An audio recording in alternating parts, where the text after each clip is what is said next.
September 11th, 2025, a very famous Chinese actor by the name of Yu Menglong, with over 25 million followers, he had performed in a series of hit dramas and his career was only getting bigger. He suspiciously falls from the 5th floor of a high-rise building in Beijing, a residential building that he does not live in. There are so many questions. First of all, can you really die from falling from the 5th floor? And did he fall? Was he pushed? Was it a self-exit? Why are authorities investigating for approximately 12 hours before concluding that there was no foul play? He was allegedly at this very suspicious dinner party with industry professionals, including his manager, other well-known celebrities, industry investors. These are millionaire billionaires who fund these projects. The police don't investigate these people when he falls to his death from this 5th floor window. The window itself has been a huge point of contention. It's just a window that you open and it has a mesh screen. That window is pretty tall, falling at 35 inches tall. That's about waist height. So how does he burst through this mesh net and then fall out the window? The police say it was a drunken accident. They say he got way too wasted and maybe he stumbled and maybe he fell through the net and then fell out the building. That's the only conclusion that we can come to. People obviously have questions. Lots of questions, and the police don't want to answer anything. In fact, if you ask any of these questions on Chinese social media, your account is likely going to get suspended. You're likely going to get banned.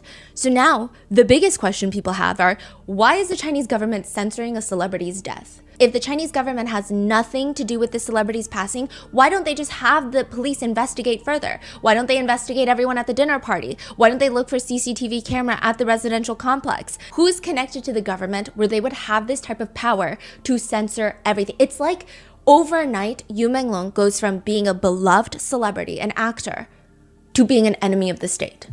Who's doing that? Well, people have a list. There's a list of 17 people going around, and this 17-person list, people are saying, we have all these reasons of why we think they were present at the dinner party. And the first one to go down is a red-haired film director by the name of Cheng Qing-sung. He's famously known for having like bright, magenta looking. It's a very bad dye job, but he has bright red hair and I don't think that he has any particular works that are very stand out. That's why people think it's suspicious. How does he stay in business when he doesn't have any spectacular films? It doesn't make any sense. And he's very, very wealthy and he's very well connected. People say he was at that dinner party and we know he was at that dinner party. Director Cheng comes out and he says, I feel very burdened by this accusation that I was at this so-called dinner party. First of all, guys, I don't know what you're talking about, and I have the evidence to show that I was not there at that 5th floor unit in this Beijing high-rise. I was at dinner with a different friend of mine, Tian Hairong. She is the widow of this billionaire Chinese businessman, and she's a good friend of mine. And so, of course, we were at dinner. He posts these screenshots from WeChat, his text messages, with Tian Hairong to show, look, I wasn't there, I was at a different dinner party. The text messages read, this is Director Cheng asking, are you there yet? Tian replies with a voice message. Okay, so WeChat is kind of like iMessage, where if you respond with a voice message, you can convert it to text. And so he's converted to text so he can take a screenshot and show the people, show the internet, this is our conversation. I'm not hiding anything from you. I was not at the dinner party where Yu Menglong suspiciously died. Please stop connecting me there. Tian Hairong responds, why are you there so early? I'm on the way. You can order a cup of coffee first at the lobby. I made a reservation inside the restaurant, inside of the Bulgari Hotel, but just get some coffee in the lobby first. I'm gonna be there soon. This is from September 10th, around 6:30 p.m. The night prior. Yes, the night prior. We still don't know what time Yu Menglong allegedly fell to his death. We just know that he was found at around 6 in the morning by a neighbor who was walking the dog.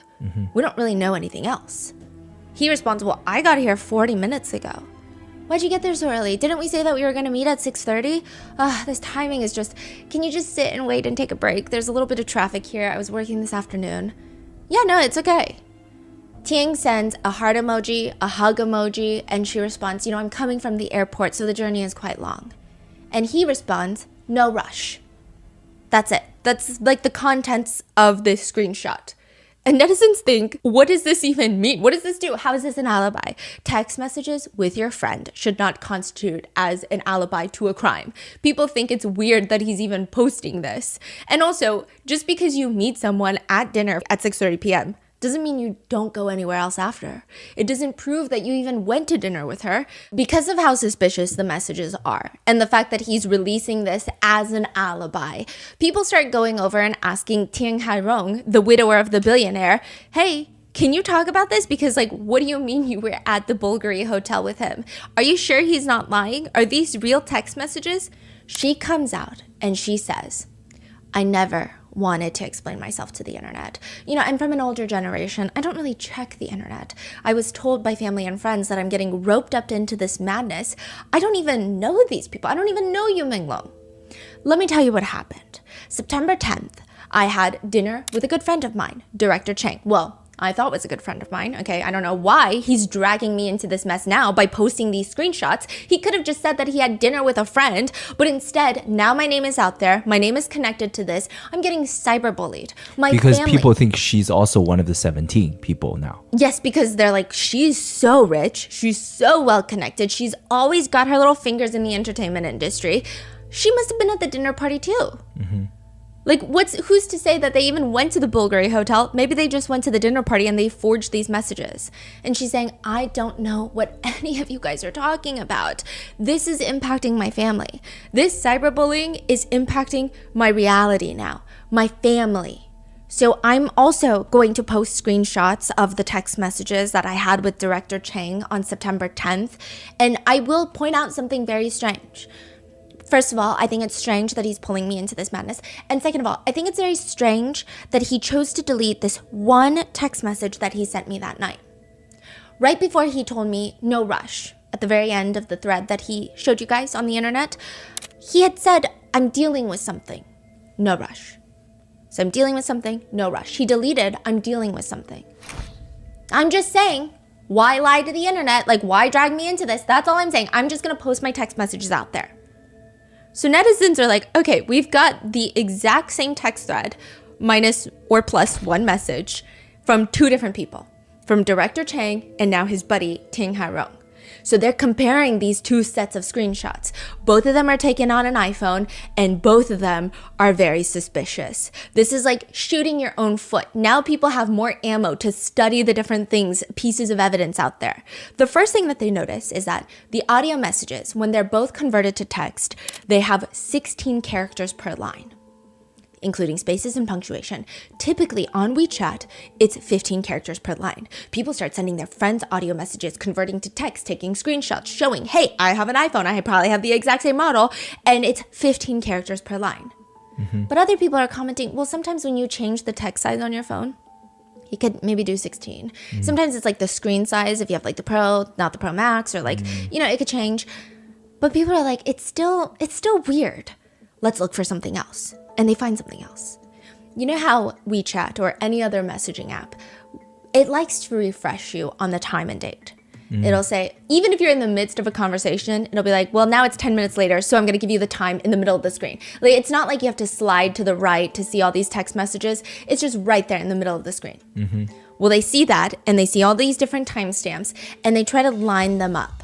And the colons of all the timestamps normally on WeChat are very consistent, very uniform. They're not matching anymore. Some people suspect that it's Photoshop. Yes. The time is, moved. And so people are like, now we have these two sets of text messages and both of you guys are suspicious. Because first of all, both of you guys have been suspicious from the get-go.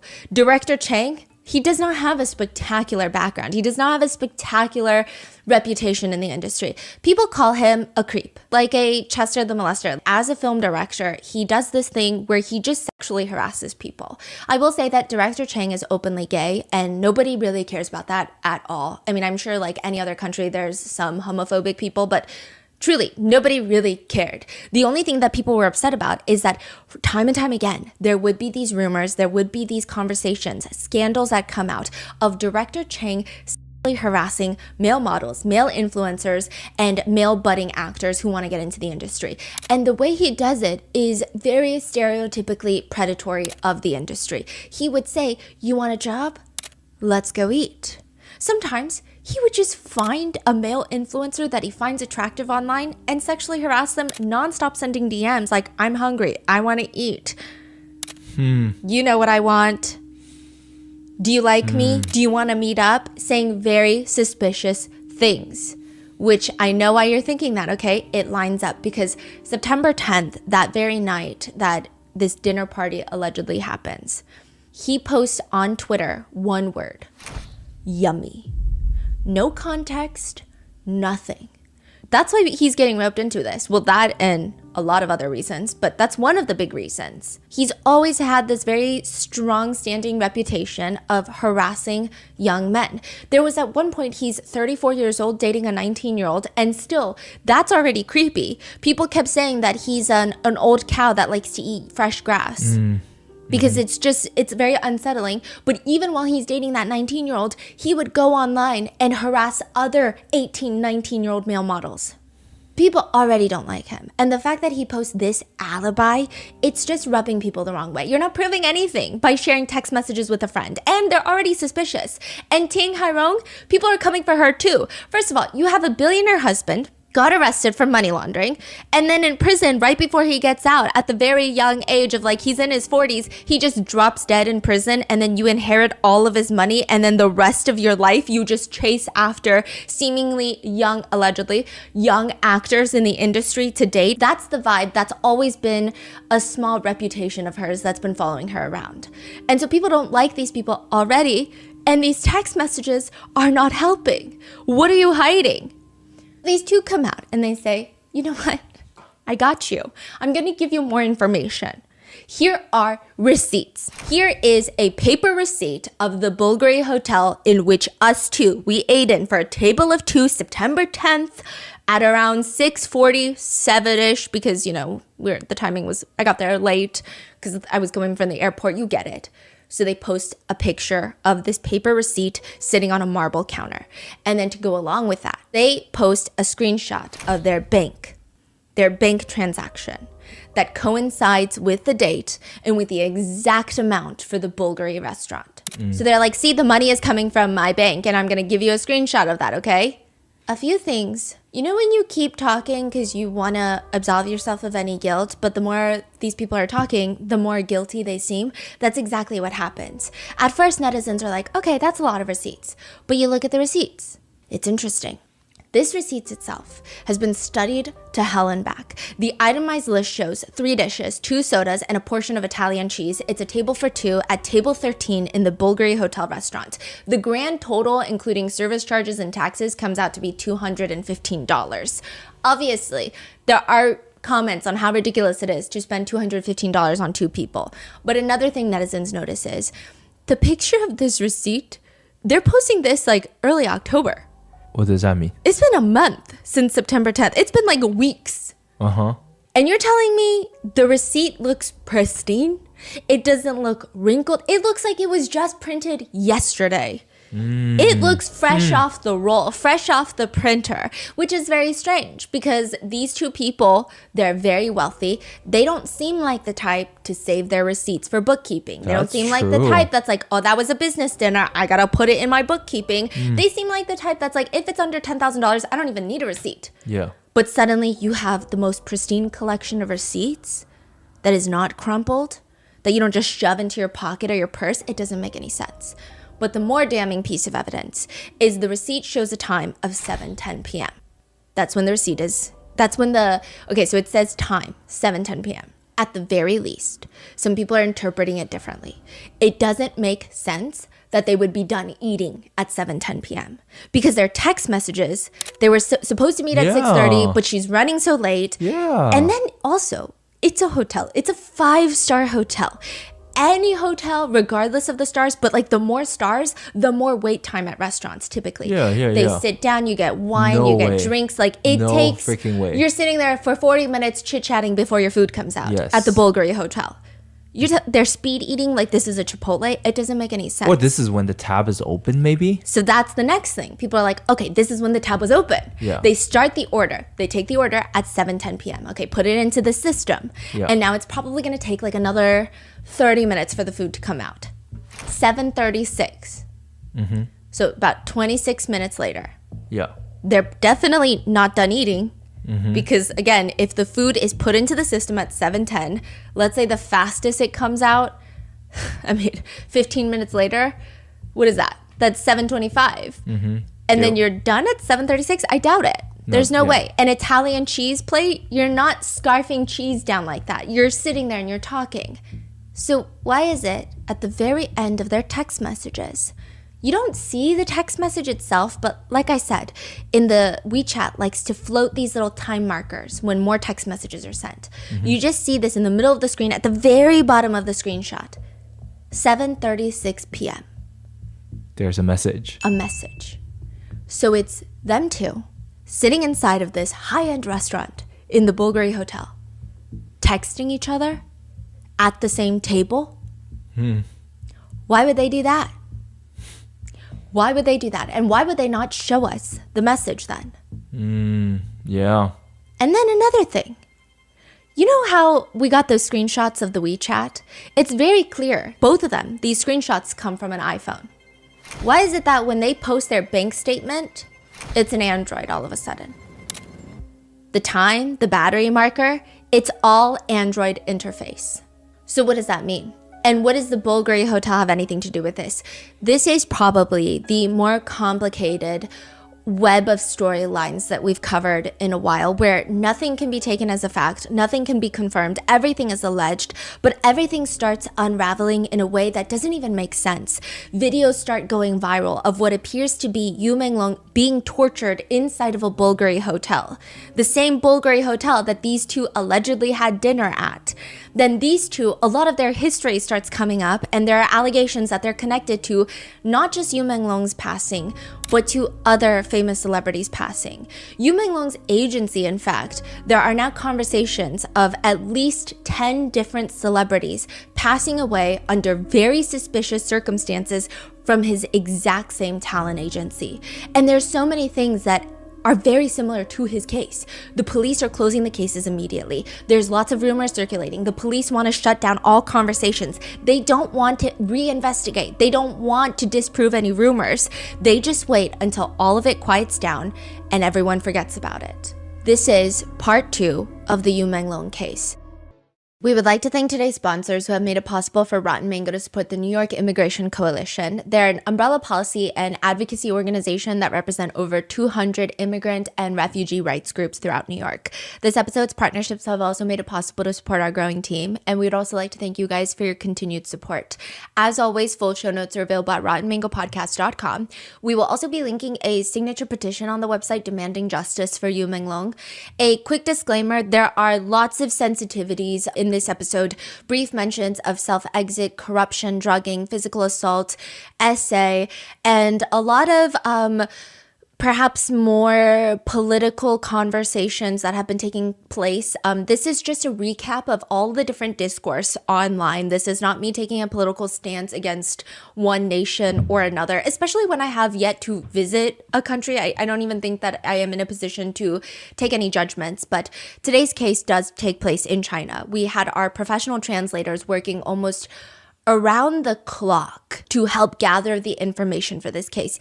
In this case, if you haven't watched part 1 already, go watch that first, because there's no way that I can even give you a full recap on it. But it is the most confusing case in the sense of there is nothing that is confirmed. There is nothing that we know to be definitively true. Categorically, everything is alleged. Everything is a rumor. Even rumors are getting debunked. There will be times where my researchers are like, yes, this is what happened. And then they'll call me in the middle of the night and be like, that's not what happened. They just disproved it. Okay, let me tell you. But then after people are disproving it, other people don't believe in the disproving of the rumor. So there's like 20 different camps of people for every allegation, for every suspicious leak that's been out there. So the information in this episode is largely unverified, limited, constantly getting deleted, re-uploaded. I imagine this episode, I actually don't know if it will age well or not, for the sole reason that with cases like this, we're very hesitant to talk about it, because the last thing we want to do is spread an unconfirmed rumor or to indirectly accidentally cast light onto someone that may have no involvement. That's a huge fear of ours. But with this one, I just don't know if there will ever be a time where the authorities will come out and give us any concrete information. And I think that what has happened with other celebrities that were part of Yu Menglong's agency, people have just stopped the conversation because it's been years.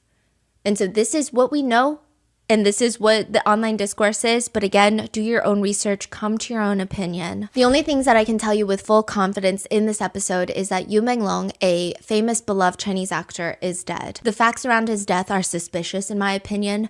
The government, the police are behaving even more suspiciously, and those are the only concrete facts that we really have. I cannot confirm with certainty just about anything else. Nobody has been detained, convicted. Nobody has really spoken out to give any fact-based information on why they're not related to this case or why they are. It's just everything is very hazy.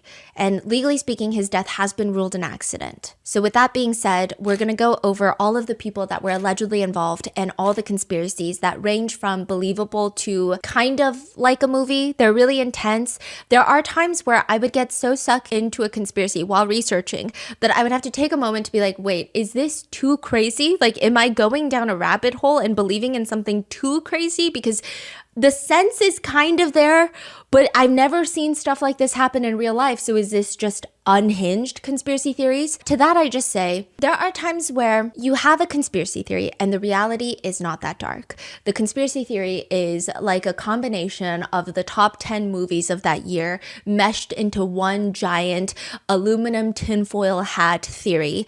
And the reality is a little bit more simple.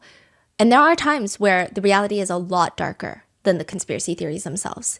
And everything is a lot worse in reality than we ever thought. So I don't know what the case is with this situation, but I'm going to go through all of it with you today.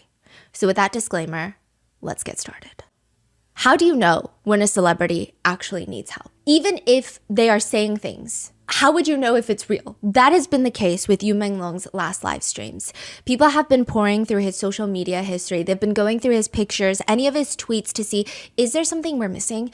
And they have put together a series of clips. So in part one, we went over, it looked like he had bruises on his eyes. It looked like he had these injuries that he was hiding with makeup when he was out and about and fans were taking pictures and videos of him.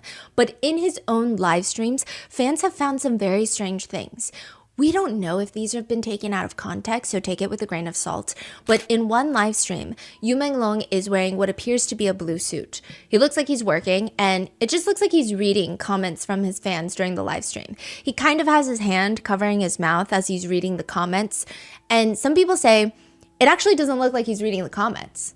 His eyes aren't necessarily moving left to right. They're not moving up and down. They're just kind of staring at the comments, almost as if he's looking at the comments, but his attention is maybe elsewhere in the room. Like he's trying to listen in the room. He's trying to get a vibe of if anybody in the physical room with him is staring at him.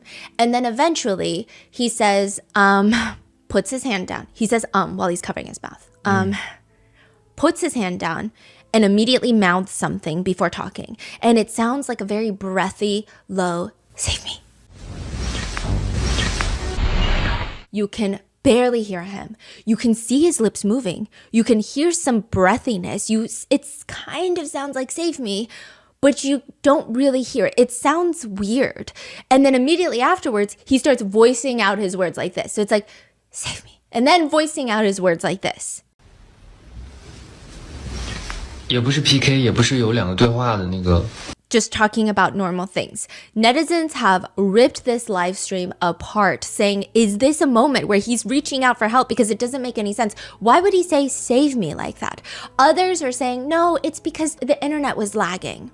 So maybe his mouth and his voice weren't matching up. And so his mouth looked like it was saying, save me, but it wasn't. It was just not catching up to the sound. Other people are saying that doesn't make sense because I distinctively hear a save me. Then there are conversations that breathy save me was edited in later by someone who wants this to go viral. So there is so much discourse around this live stream, but it doesn't help that there are just a lot of weird things that he did before his passing. In the month of August, there are social media posts after social media posts where it seems like Yu Menglong is unwell. In another live stream, he voices out the words, help me. A lot louder this time. His fans hear it, but they do nothing.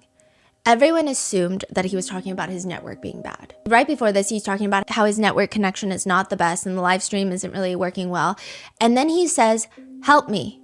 And so people are wondering, maybe he tried to play it off with whoever is in the room with him, because the whole insinuation is that his agency, his manager, are in control of him.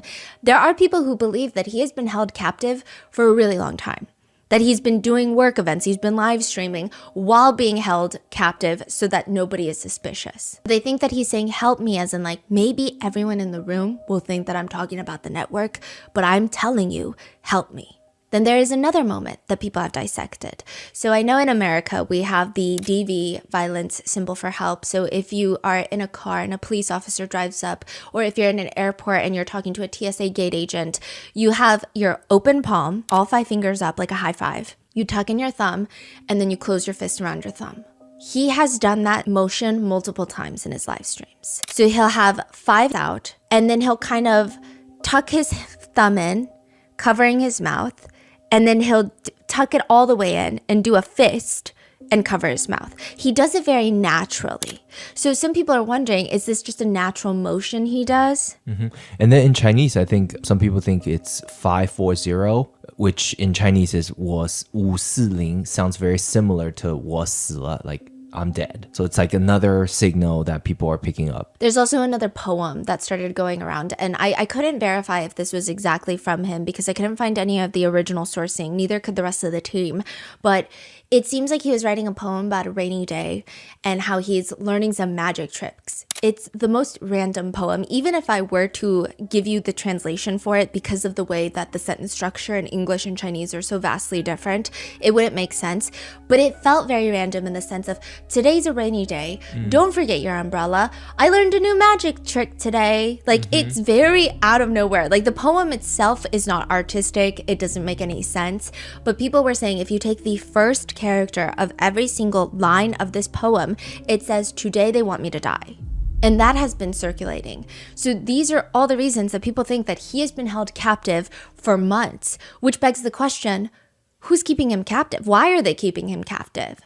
September 11th, 2025, my sister-in-law actually opens up her Little Red Book app. Do you guys remember when TikTok was going to get banned in the US? It was a very bizarre side plot in the US timeline. Everybody starts posting dramatic goodbyes and then immediately downloading another app called Little Red Book. This is that app. In China, it's probably the more new, more foreigner-friendly application. Like Douyin is Chinese TikTok, the original TikTok. But Xianhoshu is kind of like Pinterest, Instagram. It's for younger people. Lots of foreigners love it. And she opens up the app, and the first message that she gets is like, hello, are you aware of the content guidelines on this application? You are not to repost like negative celebrity trivial matters. Like, please refer to the terms and conditions as a user. Click here to accept and close. It was the most bizarre, out of place notification that she got, to the point where she screenshotted it and sent it to her friends because she thought it was very strange. And it wasn't because of like she was posting anything and getting like a strike or another alert. She doesn't post. This is like a mass notification to every single user. Every single one. And she is just confused. And everyone is like, oh, this has to do with Yu Menglong.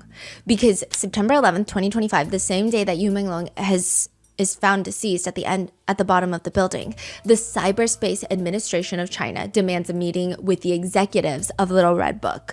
The purpose of the discussion is your trending list. The trending list, what the users and your algorithms decide to push more out into the ether. They're saying you guys frequently have celebrity personal dynamics, interpersonal relationships between high-profile people. It's just trivial. It's trivial, nonsensical matters that really impact the online ecology, and it's the ecosystem of the younger generations online. This is not good. They should focus on things that really matter. This is actually a thing. The Cyberspace Administration of China, they were the ones to ban feminine men That was like a thing. They didn't really want a lot of what you would call pretty boy celebrities, which is like a bigger thing in East Asia, Korea as well, because they felt like it was instilling weak values in the men in China. So overnight, all these idols that fit that category were scared to get banned. So they're like posting workout videos in the gym. They're saying like, we are trying to cultivate the perfect ecosystem to influence the entire nation in a positive way. And all of this gossip about celebrity drama is not going to be good. And this gossip that they're talking about is the death of Yu Menglong. Later, anyone online questioning the cause of Yu Menglong's death on Little Red Note were automatically getting deleted, banned, and suspended. But people have gone to Threads, they've gone to Twitter, they've gone to all these different foreign social media platforms to come up with what they believe happened. And it actually starts way, way before September 10th or September 11th. They go all the way back into August. They start analyzing all of Yu Menglong's live streams like I was talking about, but they also start going through all of his public performances, his public appearances, and it's around the beginning of August that you start to see a massive decline in what appears to be his mental state and physical state. That is what people are saying online. I don't personally know any of these people, so what presents in a video could not be what's happening in reality, but it does look suspicious. So this is where the series of the bruising of the face is showing up, and then also he just looks incredibly skinny and frail. Prior to this, when he is at work events or even when he's traveling, he's never really the most outgoing, extroverted person, but he's very attentive to his fans. But during the month of August, any fan meetings he has where people are running into him and recording him, he seems really disassociating. He seems like he's trying to have a conversation, but he's not really there. That's how everyone is describing it. He's still posting on Weibo, but nothing in particular, perhaps just a series of travel photos, and most of it is not even of him. Most of it includes shots of plants and like serene backgrounds, but we don't even know if he's traveling. This could have all been taken in Beijing. So it seems like since August, he has been held captive until September. That is the theory that's been going around. His managers, his agency, all of these higher up people have been holding him hostage. They have someone watching his every move. They're watching him live stream. They're watching everything he posts. They have access to his phone, and they're trying to get something out of him. What are they trying to get out of him? Everyone points to 9 years ago. A famous singer that I know by the name of Kimi, but Qiao Renliang. yes, so he passed away 9 years ago from the same agency. And people think that there is a connection because even when Kimi passed, there were lots of conversations around, it seems like there were conspiracies that he had pissed off higher ups, that he had rejected somebody that wanted to do something sexual with him, and they were trying to blackball him, and eventually it led to his passing. There were a lot of different theories running around, and the police, the authorities, they were very hush-hush about it. Everything pretty much gets closed down. It's very similar to what's happening with Yu Menglong. A lot of people believe that they have the same manager. So people start going online and they start typing into different search bars, do they have the same manager? Do Kimi and Yu Menglong have the same manager? And these search bars would say, yes, they do.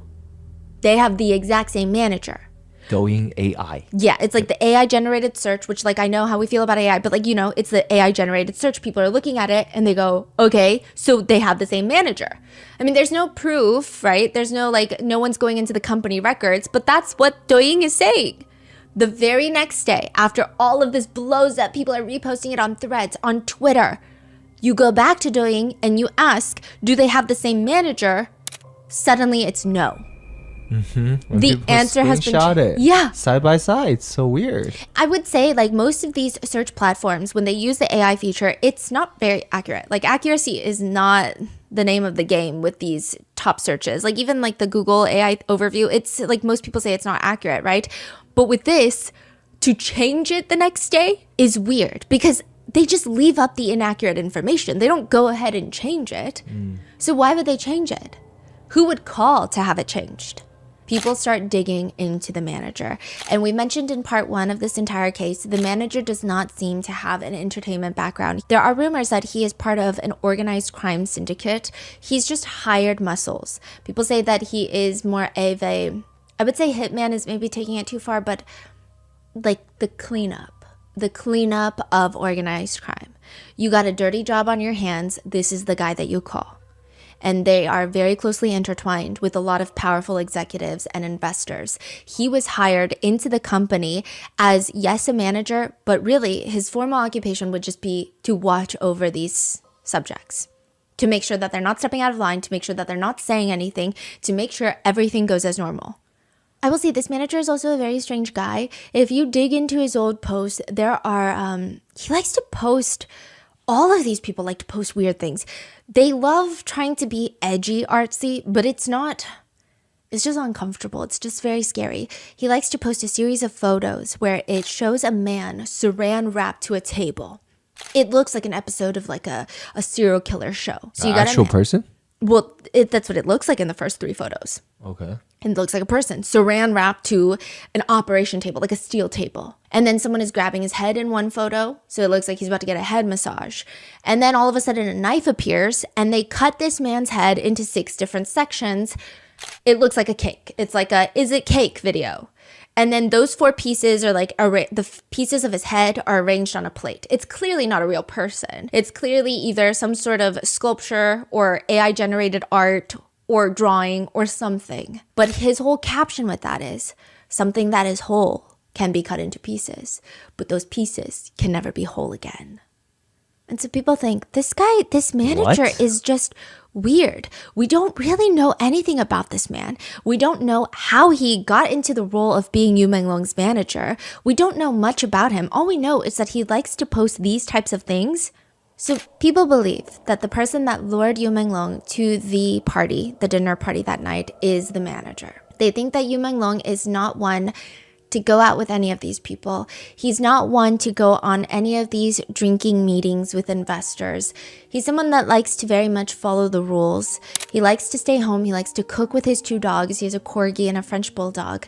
He's a very big homebody that just works hard. He's not someone that likes to really go out to dinner and get drunk with other celebrities. Not that anything's particularly wrong with that, but he would not have showed up to a dinner party unless his manager had invited him. So he gets lured to this apartment by his manager, and there's a bunch of investors, a bunch of big business partners that are there, and they all want to sleep with Yu Menglong. Over the past 10 years, at least 9 other artists have died under very strange circumstances from this same agency, and that's why they believe the manager is heavily involved. With the 9 others, sometimes the cause of death is listed as self-exit, sometimes it's an accident, but always netizens have questions about them. And I don't think it's a situation where netizens just cannot grasp the idea of one of their beloved celebrities having depression. There's no answers to any of these. It just doesn't make any sense. And the whole agency itself is very suspicious. They say the format of the agency, and we kind of touched upon it on episode 1, is that it's a government-run state agency. You can't sue them. This is like suing the government. And if you think suing the United States of America is hard, probably suing China is not even a viable option for anybody. It just doesn't make sense. So this government agency will go around and mass sign a bunch of talent. After the end of a talent reality show, they'll go and sign 20 new people. And then they'll pick 1 or 2. They're going to make them really famous. The other ones, they're just going to hold them hostage, freeze their careers, refrigerate their careers. That's how they refer to it. Allegedly, yes. Theories. And then they can't get out. Out of those maybe 18 celebrities left, maybe half of them come from really well-off families. Because it's hard to get into the celebrity world, into the entertainment business without some sort of funding and backing. So these celebrities' families will say, you know what, I just want out of this contract. So I'm going to pay whatever crazy fee you want me to pay, and I need to leave. I need to go sign with someone who's actually going to invest resources into my career. So they sign the contract and they leave. And then you have a handful of people left. These are people that come from backgrounds where they can't afford a breakup fee. Those termination fees are like millions of dollars. With Yu Menglong, it was 30 million. They can't afford that. Like, they would be in debt for the rest of their lives and the next life. It wouldn't make sense. So they can't do anything. They can't sue the agency for not giving them what they were promised. They can't get out of the agency and find work elsewhere. So they're just stuck. So what do they do when they're stuck? This is when investors can come and decide if they like you. These people are considered free-for-all playthings. They will allegedly open up shell companies in their name to launder money. These massive investors and business owners will launder money through their names. Other times they will use them as victims for their sexual fantasies, allegedly. That has been the rumor. But it is true that there were companies open in their name that's dealing firearms and military weaponry. Yeah, so that seems pretty much confirmed. Yu Menglong had multiple shell companies in his name, and all of them were pertaining to military contract sales. And this is not someone who would money launder. None of the money was going back into his accounts. It's going in and out, and you're talking about millions, tens of millions of dollars. And he isn't seeing any of that money. He doesn't know anything about the military, but it's getting laundered in his name. There is a very famous Chinese celebrity by the name of Yang Mi. We've talked about her briefly on our other podcast, Moral of the Story, and she's massive. She's probably one of the biggest stars in China. She worked on Eternal Love with Yu Menglong, and she has her own agency, and it seems like they have a very sibling dynamic. I mean, they played siblings, but they also have one in real life, like sibling dynamic. She traveled to Beijing at least 3 separate times with the sole intention of signing Yu Menglong. Really? And the agency would just not let him go. I think that she knew that they were not putting enough resources into him, and she wanted to help him. I don't know if she knew anything deeper. I'm not saying that she knows anything sinister, but I think that she was like, he's not getting enough roles as he deserves. I think I could do a lot more for him. Company would not let him go. And this company is not really doing anything for his career either. And it seems like if this is what the company is doing, because they're a state-run agency, they could theoretically get away with it. Remember how I said there were 9 other people in the past decade that suspiciously passed in this company? Just to give you an idea, one of them is a female artist who ends up, this is what the police say happened. She took off all her clothes, got completely naked, and then jumped to her death. That this was a self-exit. A female celebrity who is pretty much probably always objectified online, being vulnerable in a very vulnerable situation psychologically, is then going to take off all her clothes and then plummet to her passing so that she can be photographed in the nude, so that people can objectify her more, so that people can sell these photos. Like, it just doesn't make any sense. But anytime people tried to ask those questions, they were getting deleted. Another signed talent is a newscaster. He died in an accident, and his mom later came out to say that the police told her that she needs to sign a document that her son did drugs, was high, and fell off the building, or she could not see her son, and her son could not be released back into her custody. People believe that with each passing and with each suspicious circumstance, that there are a handful of people that seem to consistently show up in those moments. The first one is a man by the name of Shin Qi. Shin Qi has been an enigma in the entertainment industry for a very long time because everyone is like, I don't know how this man came up. I don't know what kind of funding he has, but he's very well connected politically.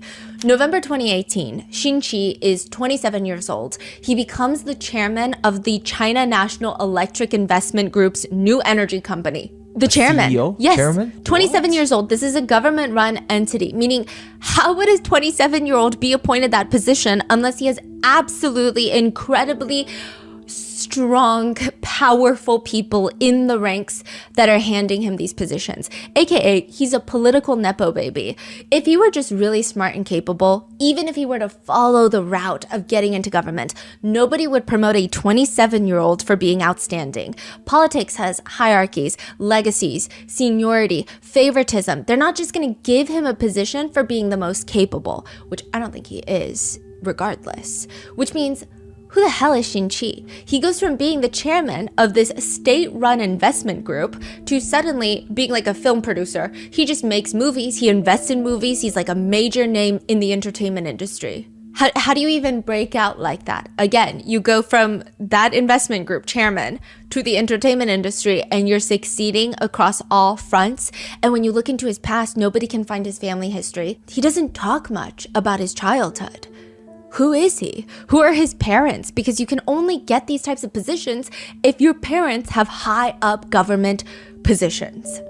One insider from the industry spoke out and anonymously told a reporter online, like, do whatever you want with this information, but he's connected to top party leaders. He's got strong ties with the leaders of CCTV, which is the state-run TV agency, the government-run TV network, news network. And weirdly, anytime you hop on a call with this guy, he uses a number that doesn't even route back to him.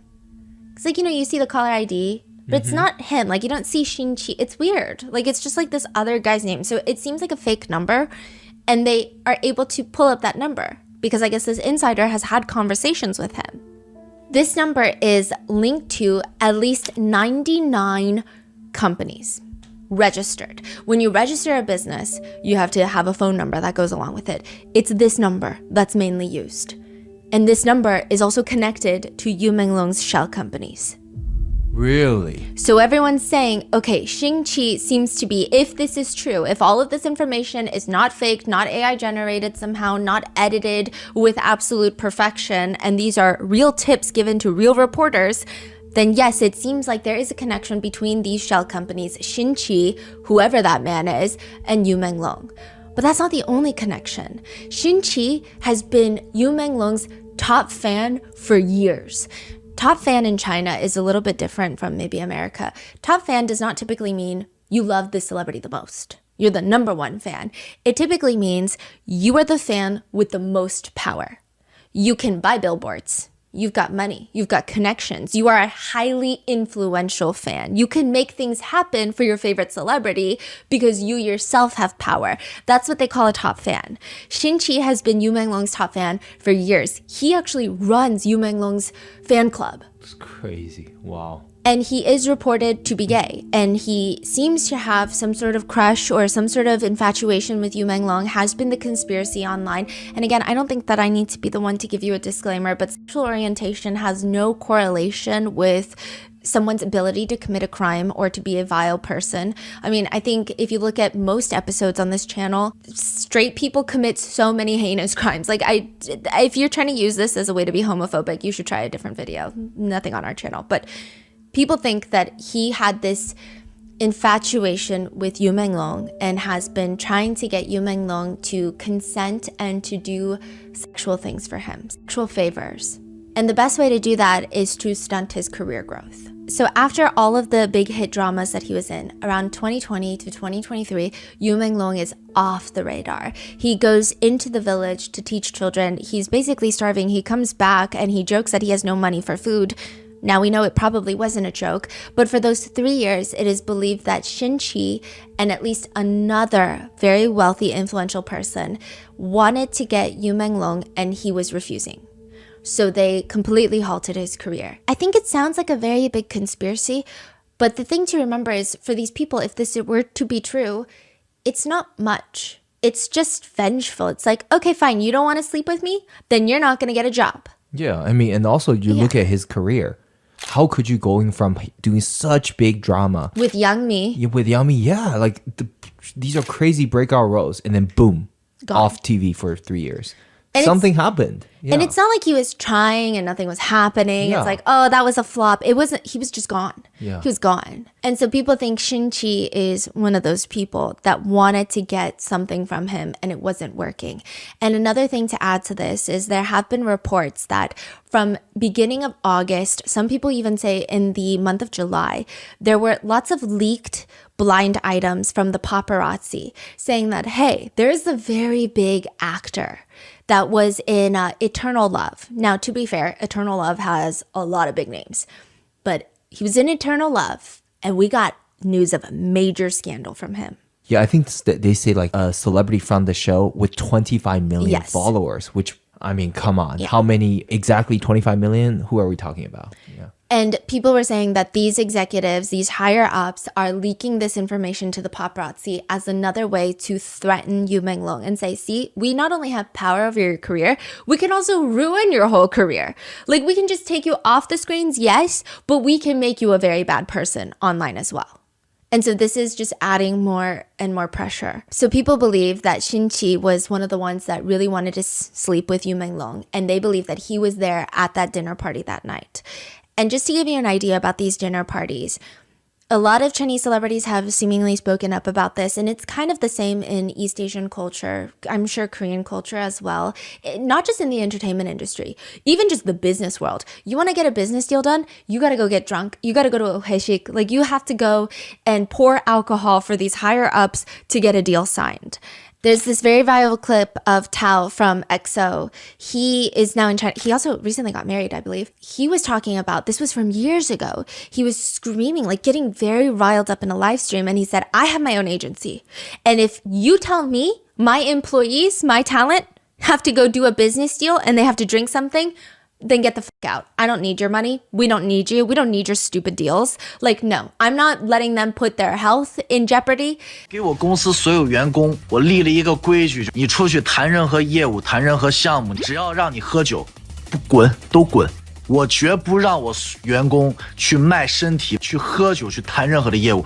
这辈子我不可能做这种事儿。我公司可以不做，我不让我员工做这种事情，就这么简单。And I think he was saying health as in like, because you have to get like blackout drunk and Yes. that level of alcohol is not good. But people have been recirculating this clip by saying maybe health could mean other things. We don't think that's what he meant, but they're saying like, we just don't know how dark it gets when people get that drunk. We don't know how many people could get taken advantage of. So it does seem like this is a very normal thing that happens, at least these drinking parties. The reason that Shin-Chi is important to this, though, is a lot of people believe the money laundering is all connected to him. He had opened up the shell companies in Yu Menglong's name. He wants to sleep with Yu Menglong, and he also has this very shady LinkedIn profile, if you will. How do you go from being nobody to being the chairman of this state-run massive investment group to being this very famous producer and director and doing all of these things in the entertainment industry? Nobody knows who your parents are. So there are rumors that he is the illegitimate child of the head of state of the entire nation. Because even if he, there were previous rumors circulating that maybe he was the illegitimate son of one of the Politburo members, which are like the top 25 most powerful people in the nation.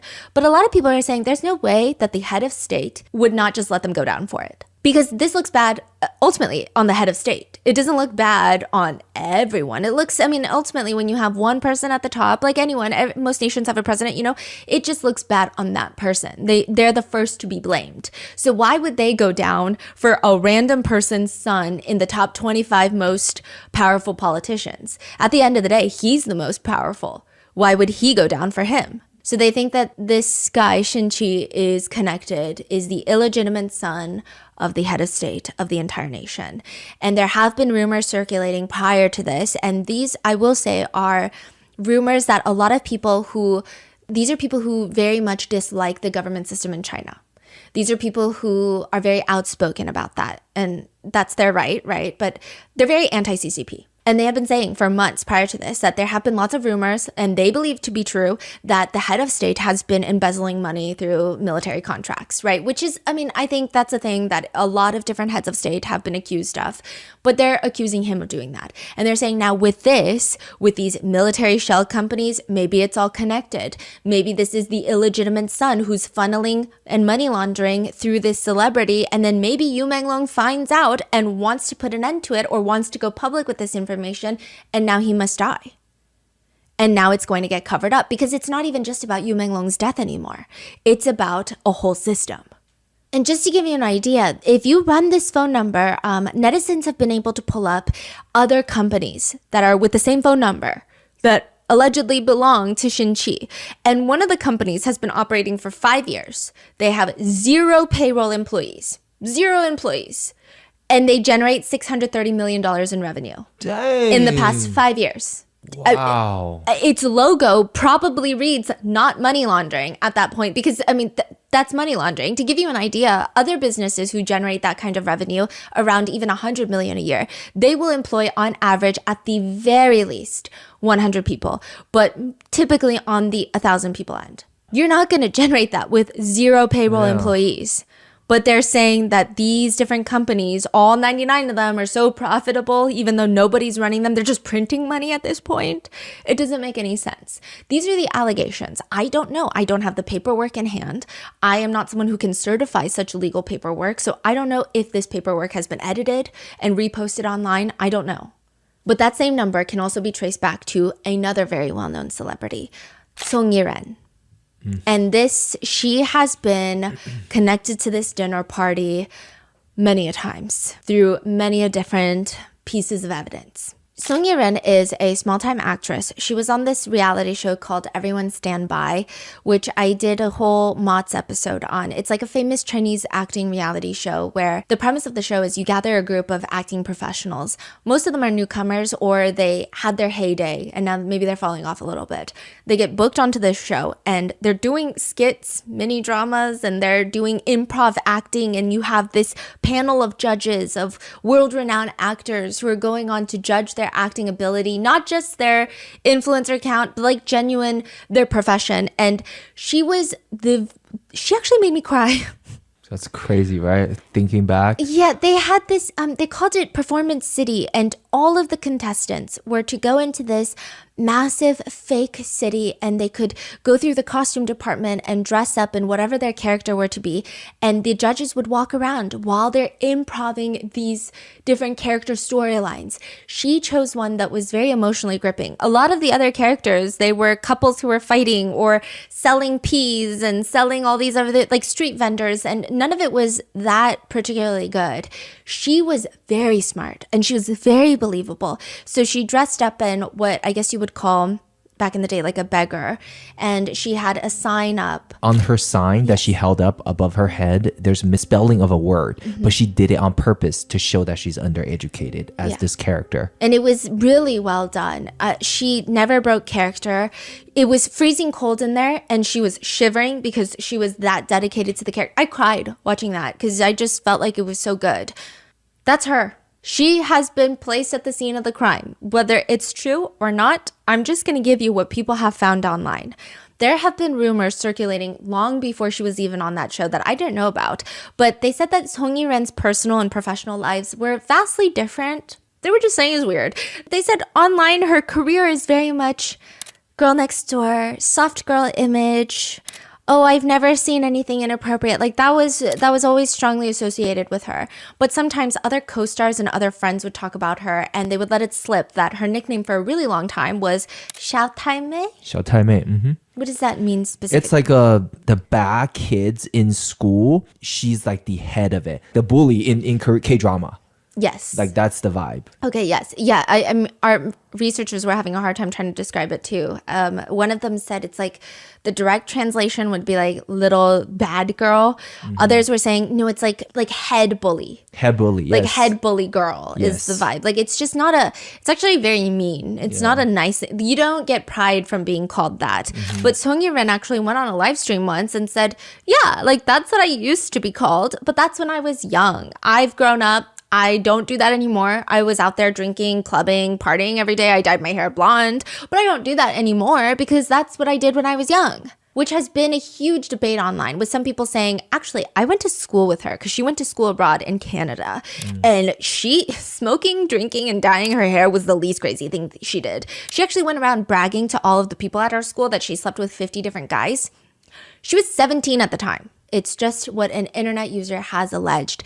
But there has always been this very subtle clashing of people saying she's so different off camera, nothing fits her online persona. Even former alleged classmates came out and said, look, I'm not going to badmouth her. I'm not going to say anything bad, but all I will say is don't believe in celebrity personas because they're all fake. One of Song Ye-ren's biggest scandals was last year in 2024, and paparazzi caught her going to a bathhouse with 3 guys, like a sauna. Okay, bathhouse seems like a sauna. And I think the biggest part that people thought was so scandalous was she was touching the abs of the first guy. So she'd be like talking, they're out on the street, and then she'd kind of place her hand on his chest. And then she would hold the wrist of another guy walking. And then later that night, there was another third guy, and she was spotted touching his arm. They dramatically described this as feeling him up, feeling him down, just groping, caressing. I mean, nevertheless, it was a pretty interesting, unique, scandalous situation for a female celebrity in China to be caught photographed in, especially someone who presents herself as this very innocent, soft girl next door. So a new theory has come about recently that Song Ye-ren is a madam. She befriended Yu Menglong in an effort to finally seal the deal and get Shin Qi, the powerful executive, what he wants, which is Yu Menglong. She's going to lure her friend. So people are saying that she is the madam. She is an actress. So she rubs shoulders with all these actors and actresses. She befriends them. She has this very disarming personality. And then she's like, you know what? Come out. Come hang out with me. Come to my place. And at her place, they'll be introduced to an executive who has always had their eyes on them. And she knows this because she is the middleman. And she's like, oh my gosh, you guys should meet. This is an investor, blah, blah, blah. Why don't you come to this dinner party? They're pouring drinks. There are further conspiracies and allegations that perhaps the drinks are drugged. Perhaps it's full on SA. Other times people are saying she's just the middleman connecting these two parties. And hopefully it's consensual most of the time. But clearly, if that were the case with Yu Menglong, that's not what's happening. But they think that she is a madam.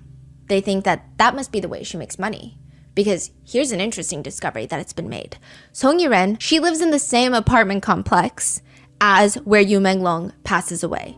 But she doesn't just live in the same apartment complex. She lives in the same building from which he allegedly falls to his death. And there's more about that. She claims that she moved out 9 months ago. She said, yeah, I did live there, but I moved out 9 months ago. So yeah, I did live in that building. I mean, there's pictures of her posing in that building. There's selfies she's taken. There's like this one picture where she's holding a giant acorn and it's like building 18. And again, it could be photoshopped, but she has said, I moved out 9 months ago. So we don't know if maybe the building number was photoshopped and maybe it was a different building, but it doesn't seem like, it seems like it was that building. There are other allegations that she never moved out, and there are other photos circulating of an apartment unit where in East Asia, there's a lot of times where you just hang dry your clothes. So you get one of those like drying tables and it's up against the window of one of the apartment units. And there's this blue dress shirt and white pants that are hang drying in front of the window. Someone had snapped a photo of it for whatever reason, and they believe that those clothes belong to Yu Menglong, because he was photographed wearing similar clothes. And they think that for the past month before his death, he was being bounced around, somewhat being held captive, not necessarily chained up, not necessarily like, I'm going to tie you up so you can't leave, but being watched and held captive under likely verbal threats. Like, if you try to leave, I'm going to ruin your career. So it's not like the door is padlocked, but perhaps he can't. And they think that Song Yiren was one of the people holding him captive. I do think that this conspiracy theory does get crazier and crazier, but one thing to note is a lot of people were confused. She's on an acting competition show. She's not a major celebrity. She's a small-time actress. How can she afford to live in an apartment building like this to even begin with? So people think, well, that's because she makes her money not from being an actress, but from being a madam, right? That's what people think, but they still are wondering, okay, let's say she's a madam. She gets money from these executives. She tries to force all these other celebrities into sleeping with executives. That still doesn't explain why she wouldn't be the fall guy. Because people are like, let's be real. If there's executives involved and she is just a madam, she'd be the fall guy. There would be some sort of narrative of she got jealous, she pushed him, or she was the only one at that dinner party left, everybody already left, and then they got drunk, maybe they were doing drugs. Like, she would be the fall guy. Because there's so much suspicion. Why not have a fall guy? So there comes the suspicion that her parents are very well connected. She moved to Canada when she was young. Her dad was a professor and in the medical field. I believe he's a doctor, and then at one point he was teaching, but her mom was in marketing, which is very vague. But in Canada, she went on to have this huge company where the distribution to that company, and it's very vague what the company even does, but they had tens of millions of dollars in sales within like the first few years of opening up. And people say, you don't do that just by being talented. You do that by being very well connected, by being politically connected. She has had multiple talks and conversations with business leaders and government officials who run business sectors for like international trade and foreign trade and international businesses. There are rumors that she's also very close with the First Lady of China. I don't know. I've never seen a picture of them Song together. Yiren is? Song Yiren's mother is very close. This literally could just be someone tweeting random whatever they can think of and hallucinate in their brain from across the sea. I don't know. Or it could be true, or there could be 10% truth. I don't know. But I think people are saying there's no way that she wouldn't be a fall guy unless her parents are also well connected. I know she currently is so majorly hated across the Yes. board all over China. And it's not just because she lives or maybe previously lived in the same apartment. There's a lot of other things. The things tying her to that night is her phone strap. She's initially placed on this list of 17 people because she posted a ton of pictures outside the building, living in that same building where Yu Menglong passes away. But also there are these selfies where she's pretending to be on the phone. I don't know if she's promoting the phone, her phone strap, her face, I don't know, but it's like pretending to be on a phone. And she's posing with her phone. And her phone has the world's largest blue ribbon phone strap. I don't even know if it could be called a phone strap. It's like a giant dangling blue ribbon. It's like putting a Labubu on your phone. It's that big. It's just huge. It's a charm, right? Yeah, it's a massive charm. And that's what it looks like. Now, eventually, a series of peephole videos start making the rounds. And I call them peephole videos because it appears that someone is inside their apartment unit filming through their peephole. When people are walking in the hallway, you just see shadows, you just see figures. It looks like a horror movie. You don't really see the people, even though they're on the other side of the door.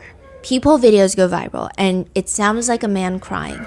And you see these figures ushering this man down the hallway.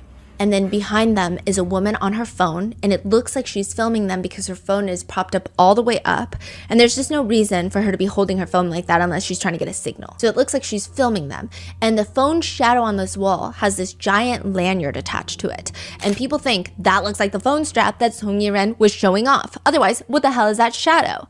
Now, I will say a lot of people have more or less debunked these peephole videos. They were posted by a Thai woman September 16th of 2025. So technically the timeline makes sense in that it was posted after Yu Menglong's death, because there are a lot of other leaked videos that people found the original videos to have been posted before his passing. So it wouldn't make sense because, I mean, time just doesn't work like that. But timeline wise, it makes sense. However, a lot of people are saying you can clearly see that this was not in China. You can clearly see that this is not in Beijing. Other people are saying this Thai woman, like, she has nothing to do with this case. If you look at her other previous videos, it has nothing to do with her. But even that has been debunked. So people are arguing, well, actually, we don't know that. We don't know any of that. The person who posted it hasn't come forward to say that. If you want to muddy the waters of a conspiracy, what would you do? Pump out other stuff. Pump out more conspiracies. Make it so crazy that nobody knows what's true and what's not true. Others are saying, well, the Thai woman posted it because she might have friends in China who are like, I don't know what to do with this video because I can't post it. You got to post it. It doesn't really matter if the video is true or not, because I think the circumstances around his death are suspicious enough. I think even if videos are getting debunked left and right, I don't think that should make anyone feel like his death was a drunk accident like the police claim, unless there is factual information, evidence that comes out that says he was. I think that this feels like we could go in a loop. You know, people are saying, well, obviously, maybe the government is spreading misinformation, because if they spread such crazy misinformation and then they debunk it, then it's like, oh, now all the information must be fake, or it must all be crazy. Or sometimes people think the government could be spreading this conspiracy to get even more outlandish because the general population is not going to believe that aliens came down from the skies to do something. So they think there's a lot of cat and mouse between even the censoring party and the censored people, but I don't know.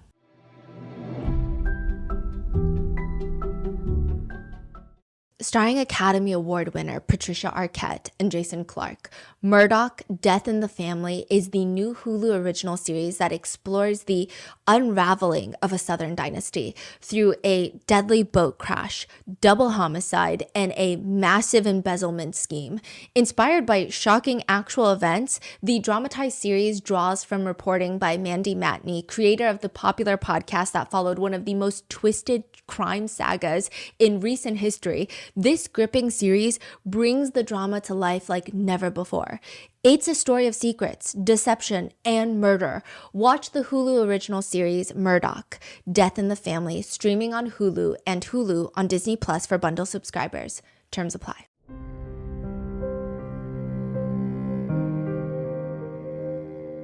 However, if we have to go with the safest option, which is, let's say, the peephole videos are in fact completely debunked. They do not exist, or they don't exist in the context of this case. This is not Yu Menglong. This has nothing to do with this case. It's just a random video that has been connected. Let's say that's the truth. Then what connects Song Yiren to this entire incident other than the fact that she may or may not have lived in the same building? She may or may not have moved out 9 months ago. There's lots of celebrities that live inside of this apartment complex. What places her at this dinner party? August 10th, she uploads a series of photos. So this is exactly 1 month before Yu Menglong's passing. And I don't think that she knew this. It's clear that she doesn't because you know when you upload photos, you can upload live photos. And when people click on them, it's like that awkward 3 seconds of motion and you can hear some things in the background. There's a lot of selfies of her where I don't know, maybe it's an artistic choice, but I would just never upload those as live photos. It's not cool. She just looks like she's posing very awkwardly. And then she posts a series of them. So some of them are selfies of her. Some of them are photos of all the food that she's been eating. And you can hear people in the background. They're like mini little videos. The first one that has been a giant point of contention is of her taking pictures of food. And she's talking while taking this picture. And you hear her saying, he keeps resisting. He's still resisting. Resisting what? Who is he? Then another live photo, you can hear near the end, it sounds like someone saying, it's painful or what? Like it's hurting or what? It sounds a little aggressive is what people say. And then there's almost like this smack noise right before it.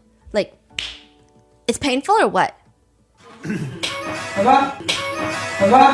Now, some people are saying it doesn't sound like it's painful or what. It kind of maybe sounds like hurting. People are pointing out you can kind of hear pain or some variation of hurt and some variation of a slap. It's not entirely clear, but you can almost also hear someone say no or something along that line. This has been a huge point of contention. Now, in another live photo, people think that someone in the back is saying, why did you kidnap Long Long, which is Yu Menglong's nickname.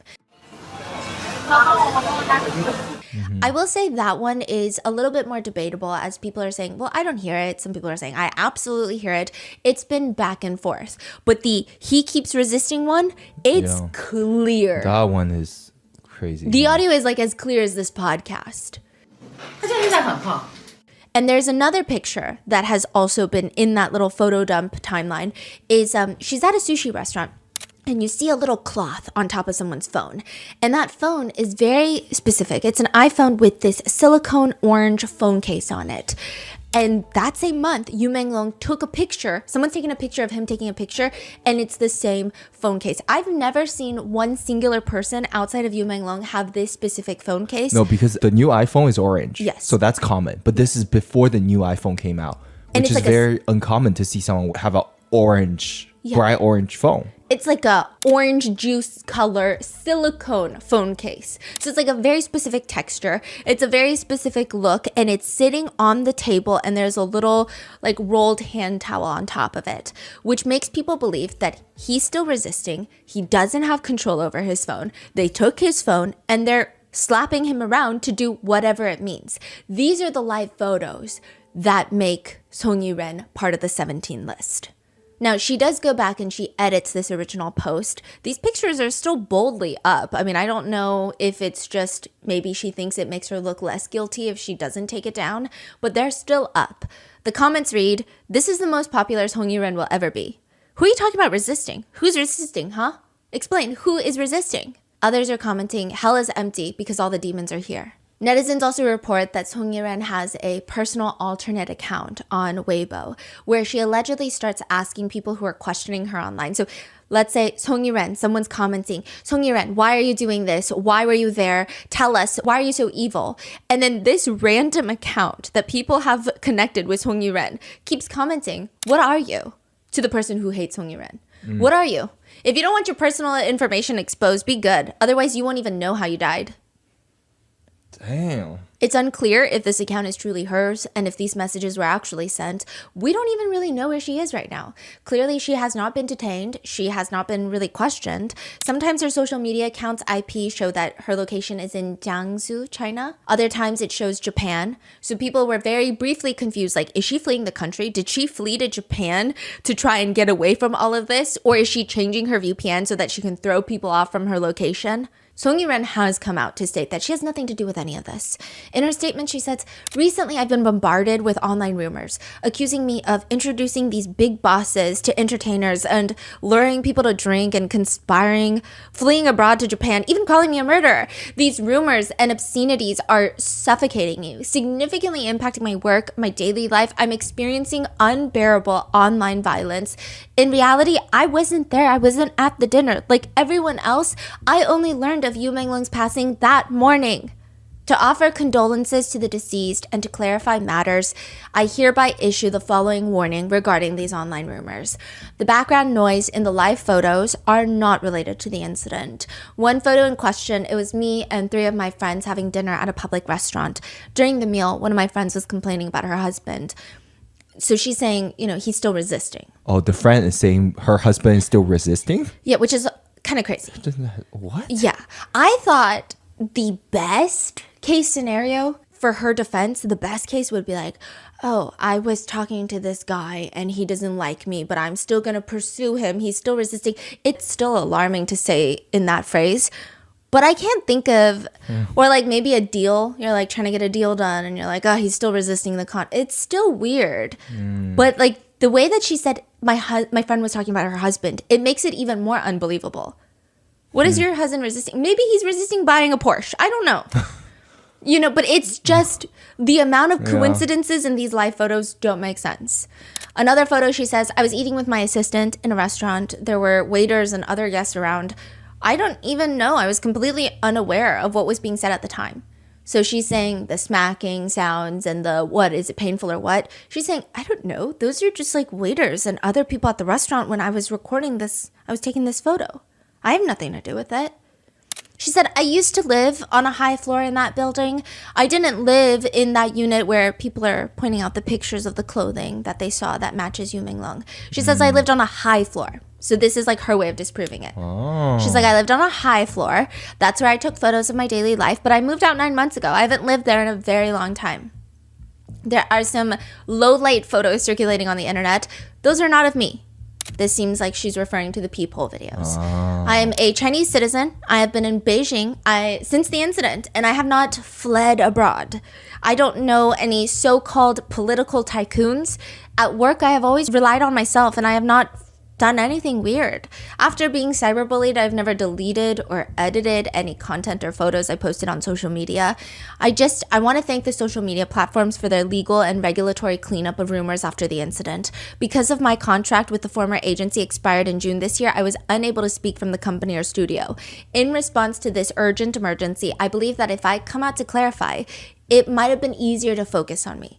So she's saying the reason that I didn't come out forward sooner to talk about all of this and to try to disprove all these rumors is because I thought that if I came out during the wake of this tragedy, all the attention would be on me. And it would fall into larger scale online bullying and questioning. So I decided to wait until the dust settles before responding. Spreading rumors and online violence will only cause more innocent people to be implicated and hurt. After going through so much, I really hope that the person who spread rumors can apologize. I've reported the case to the Public Security Department and have entrusted a lawyer to take legal measures.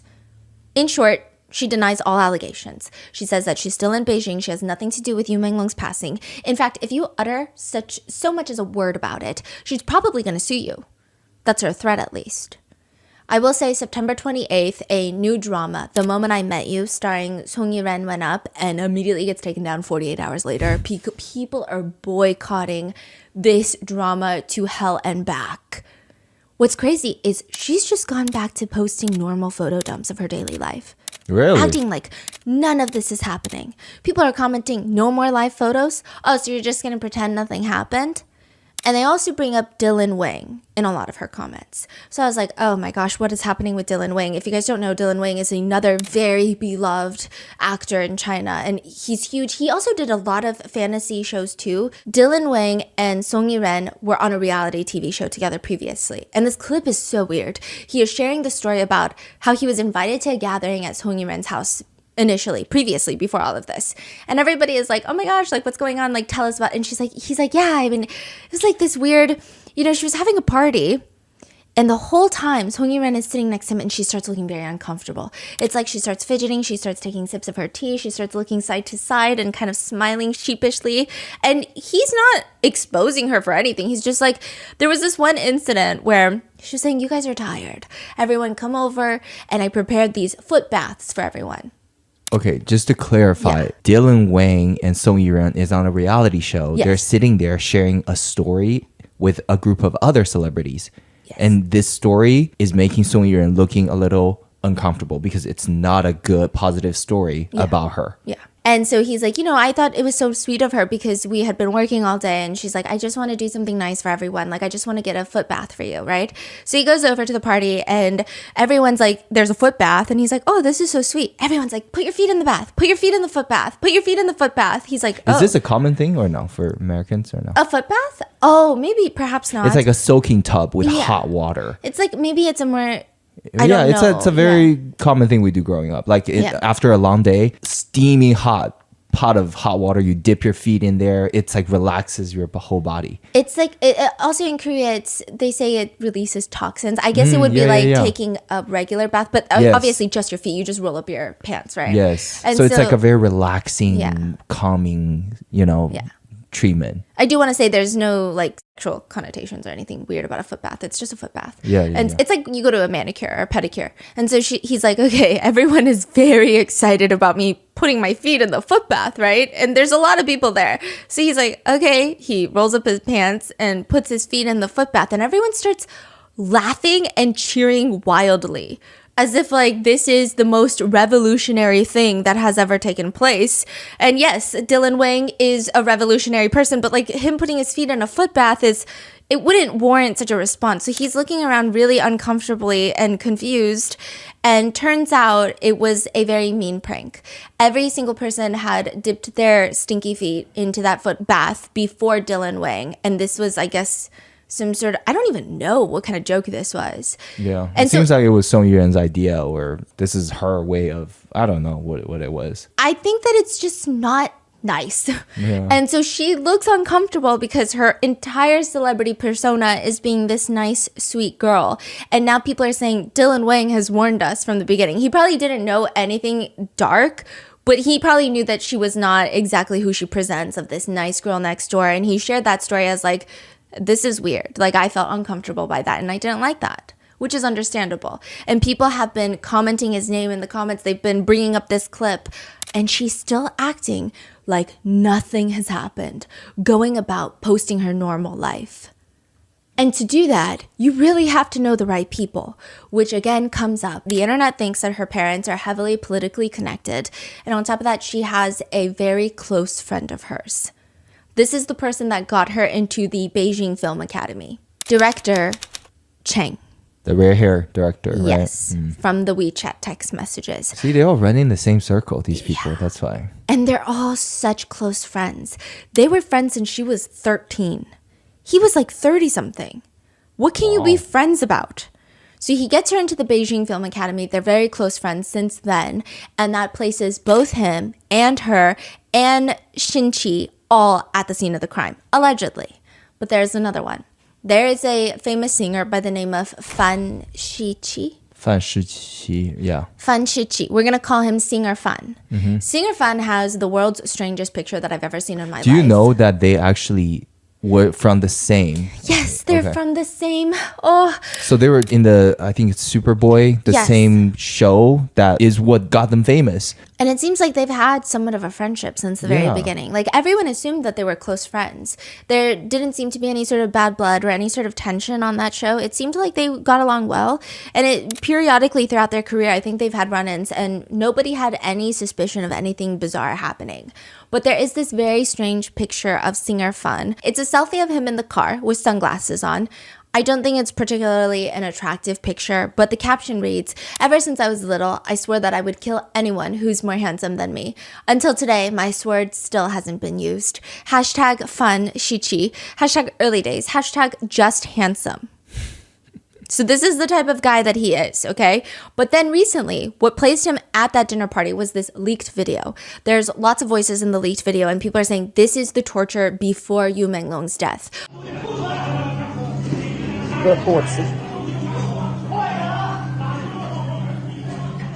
A lot of people are saying there's just no way that Yu Menglong died from falling off the 5th floor. That's been a huge conspiracy, is that people have this theory that he was tortured to either A, get information out of him, such as a USB. Remember, I went over that theory. People think that Yu Menglong finally found money laundering evidence between Xin-Chi and everybody else, and he downloaded it into a USB and said, I want out of this. I don't want any of this. I don't want to go to drinking parties with anyone. I just want to have a normal career. Keep me out of this. He brings the USB. They want to get the USB out of him. He swallows it, and they're trying to torture him to see if maybe he can spit it up. Maybe he needs to tell them if there's another copy elsewhere. That's been a huge running theory. Another running theory is that they're just torturing him because they like it, or perhaps they want him to consent to sleeping with them and he just won't. There's this audio, leaked audio, where you hear what sounds like singer Fan's voice, and it's saying, "You're lucky that I didn't beat you to death. As a man, it's just a little blood. What's the big deal? It's not a fucking thing." A lot of people say it sounds just like Singer Fan, and it is a very venomous way of talking. I don't know if this is AI generated. I don't know. I mean, with cases these days, specifically cases where authorities will not come out and confirm or deny anything, it's getting so crazy with AI. The amount of times that we have to look for frame by frame to see if we can spot any sort of discrepancy that would indicate that it's AI generated. But even then, it's not like I specialize in discovering that. Like, I barely know anything. So it's just been so difficult, and then there's the fact so many. that we've run into even like there are real photos, and then people use AI to make that photo move. So now it's like, oh, that looks like the video because it looks just like that photo. And then we have to look frame by frame. And then we turn out it was AI, it was fake. I don't know how it's going to be in 6 months. I mean, 6 months is bad. Like 6 years would be so... Yeah. Yes, so bad. This one specifically, I think it was, I was talking to you about it. It was the craziest thing. We were all sitting there and I was like, something is about this is so weird. This is the video that gets Singer Fan roped into all of this. He's saying all of this, and Yu Menglong, you hear dog howling, and then Yu Menglong's voice comes out, and it's the weirdest, calmest voice, and he says, "Oh, Fuli is here to save me." Fuli is his dog. So people were saying, listen to this entire leaked video. This guy, Singer Fan, is torturing Yu Menglong, bleeding, making him bleed. He's like, oh, blood's nothing, right? And then the dog starts barking, and Yu Menglong is like, my dog is here to save me. And then you hear just seconds and minutes of the sound of a dog howling and Yu Menglong wailing, like sobbing. And it sounds like his dog is being tortured in front of him. 鸡巴什么呀？福利来救我了，没鸡巴打死你就不错了，他妈忍着点吧，没鸡巴事儿，大男人他妈流点血算鸡巴什么？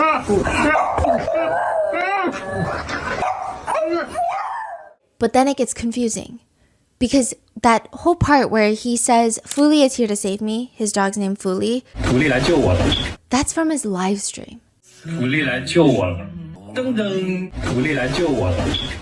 So we don't know how much of this video is accurate. Singer Fan saying that, it sounds like him, could be AI, but it sounds like him, but it could be AI, we don't know.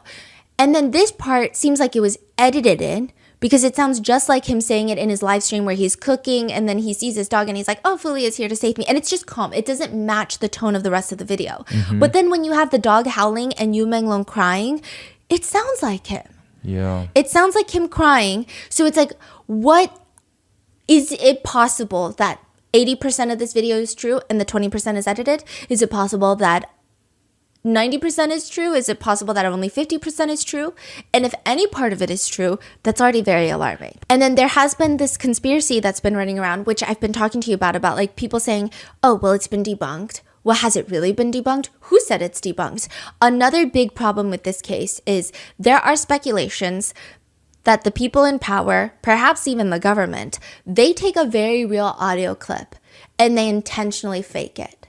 Because they're like, this audio clip is probably going to get out there somehow. Someone's leaking information, so it's going to get out. So why don't we put it out first, but we insert some fake audio, throw it out there. Some internet sleuth is going to say, wait, this is fake. This is fake. And now this whole audio that would have been leaked as real is now fake. Yeah.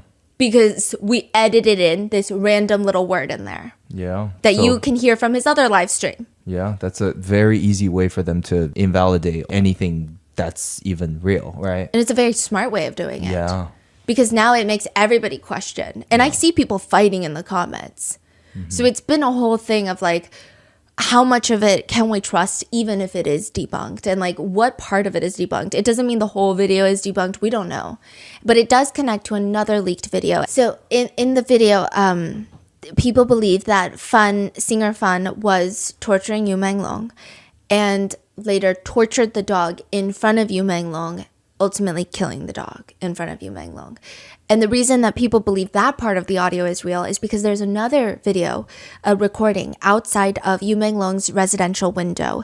And this is from allegedly a neighbor of Yu Menglong. And again, this could be fake, this could be real, this could be half fake, we don't know. But you just hear muffled wailing, and it sounds like Yu Menglong sobbing, "Fuli, I'm so sad, I can't do this, I'm so miserable, Fuli." Fuli is his dog's name. "There's so much blood, you killed my dog." I'm gonna insert the audio, but just a trigger warning, skip ahead maybe 30 seconds. I don't know how good AI content is getting, but the sounds sound very visceral. It doesn't sound like AI generated screaming. It sounds gut-wrenching.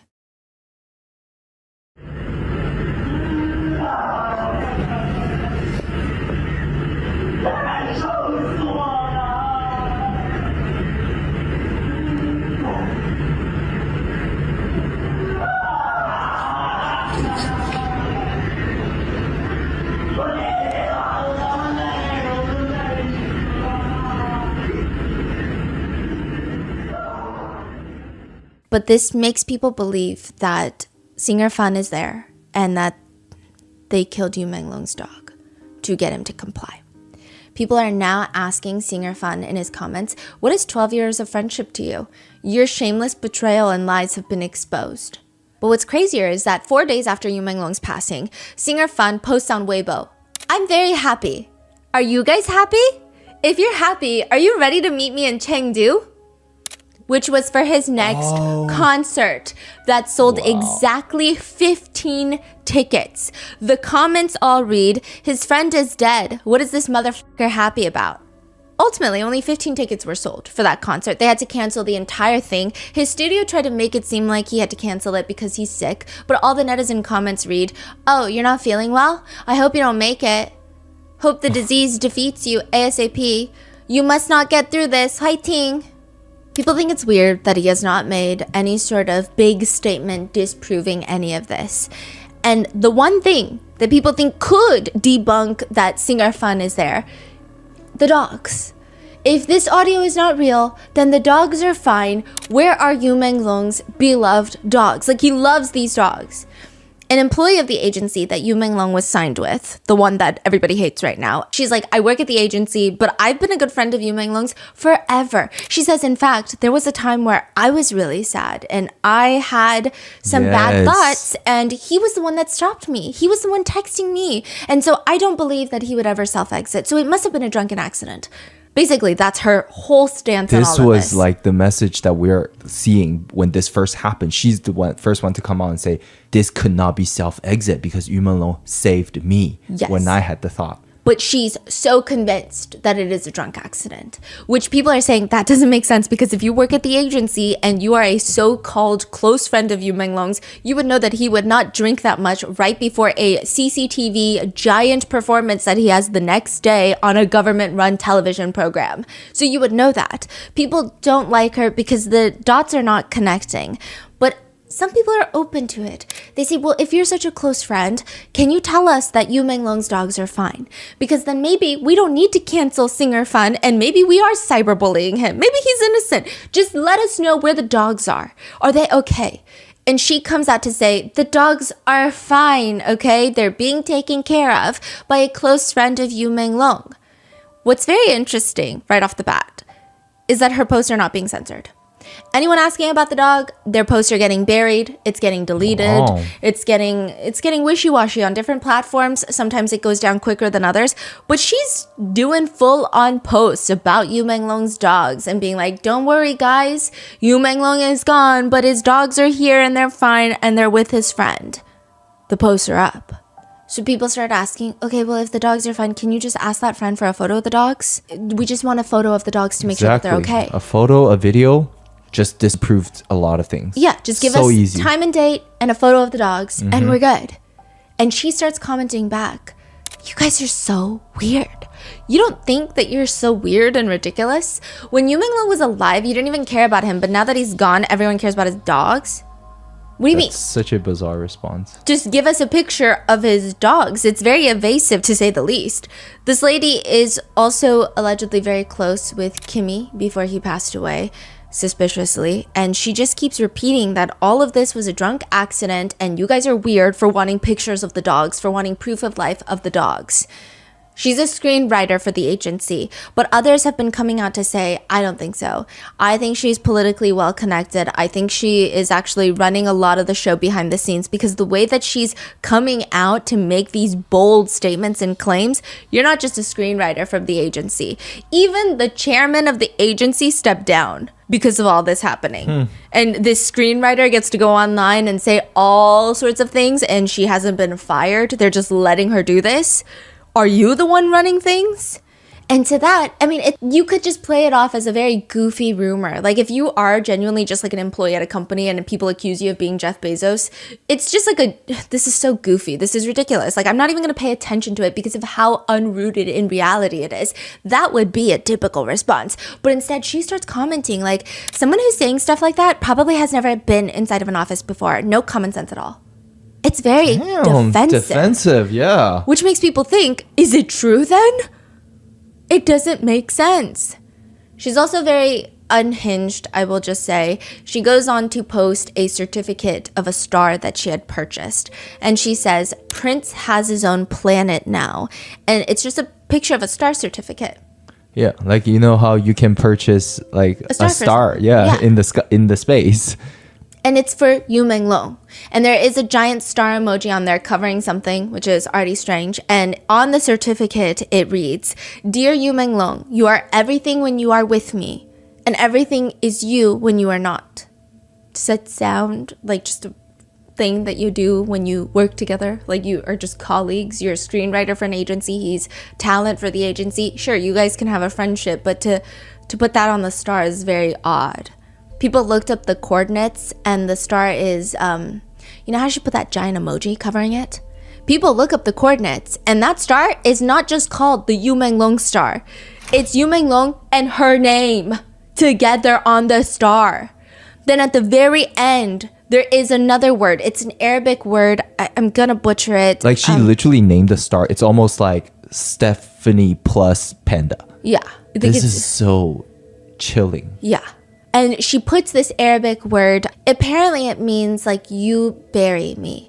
It's supposed to be a very romantic and somber way of saying, I hope to die before you so that you can bury me, because if you leave first, I can't live without you. It's like a very strong romantic gesture of like, I will not be okay if you're gone.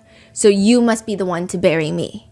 Netizens were so irked by all of this because, well, for one, it's just creepy. Like, what do you mean you guys work together and you bought a star and you're putting all these different romantic connotations and you seem like you're more higher up in the agency than you want to lead on? And also, why can't you just give us a picture of the dogs? And we hate this star. Netizens were so irked that they bought their own star and they named it Little Fish, which is Yu Minglong's nickname. Yu means fish in China, so they call him Little Fish. Now, side note, it is said that she has a second account that she uses frequently, and September 10th, she writes, The last time is terrifying. You won't know it's the last time. There is no goodbye, no signs, just regrets. Good night. That's a very cryptic message before everything went down the next day. Yeah, before the first post goes up at around 11 in the morning the next day, she posts this allegedly on her alleged second account. There's no way to prove that this is her account. There's no way to prove that this has any relation to the Yu Minglong case. But if it is, it seems like she knows a lot. Yeah, this woman is so weird. Yeah. Just like the dog thing to me is the biggest red flag. She inserted herself into this whole dog thing. She's like, no, the dogs are not dead. And then as soon as people are asking for a photo, she got so mad. And she's yet to send a photo, which is such an easy thing to do. She could easily just take a video of herself going to see the dog. Yeah. Or you just even ask the friend for a photo. Yeah. It doesn't add up. This Yeah. places her also on that list. People don't know if she was there that night. People don't know if perhaps she just knows a lot, coordinated a lot. A lot of netizens are on the belief that she knew more than she's leading on, that she knew more than September 11th. Morning came around, paparazzi released the information. They think that either she was called that night or she was there that night.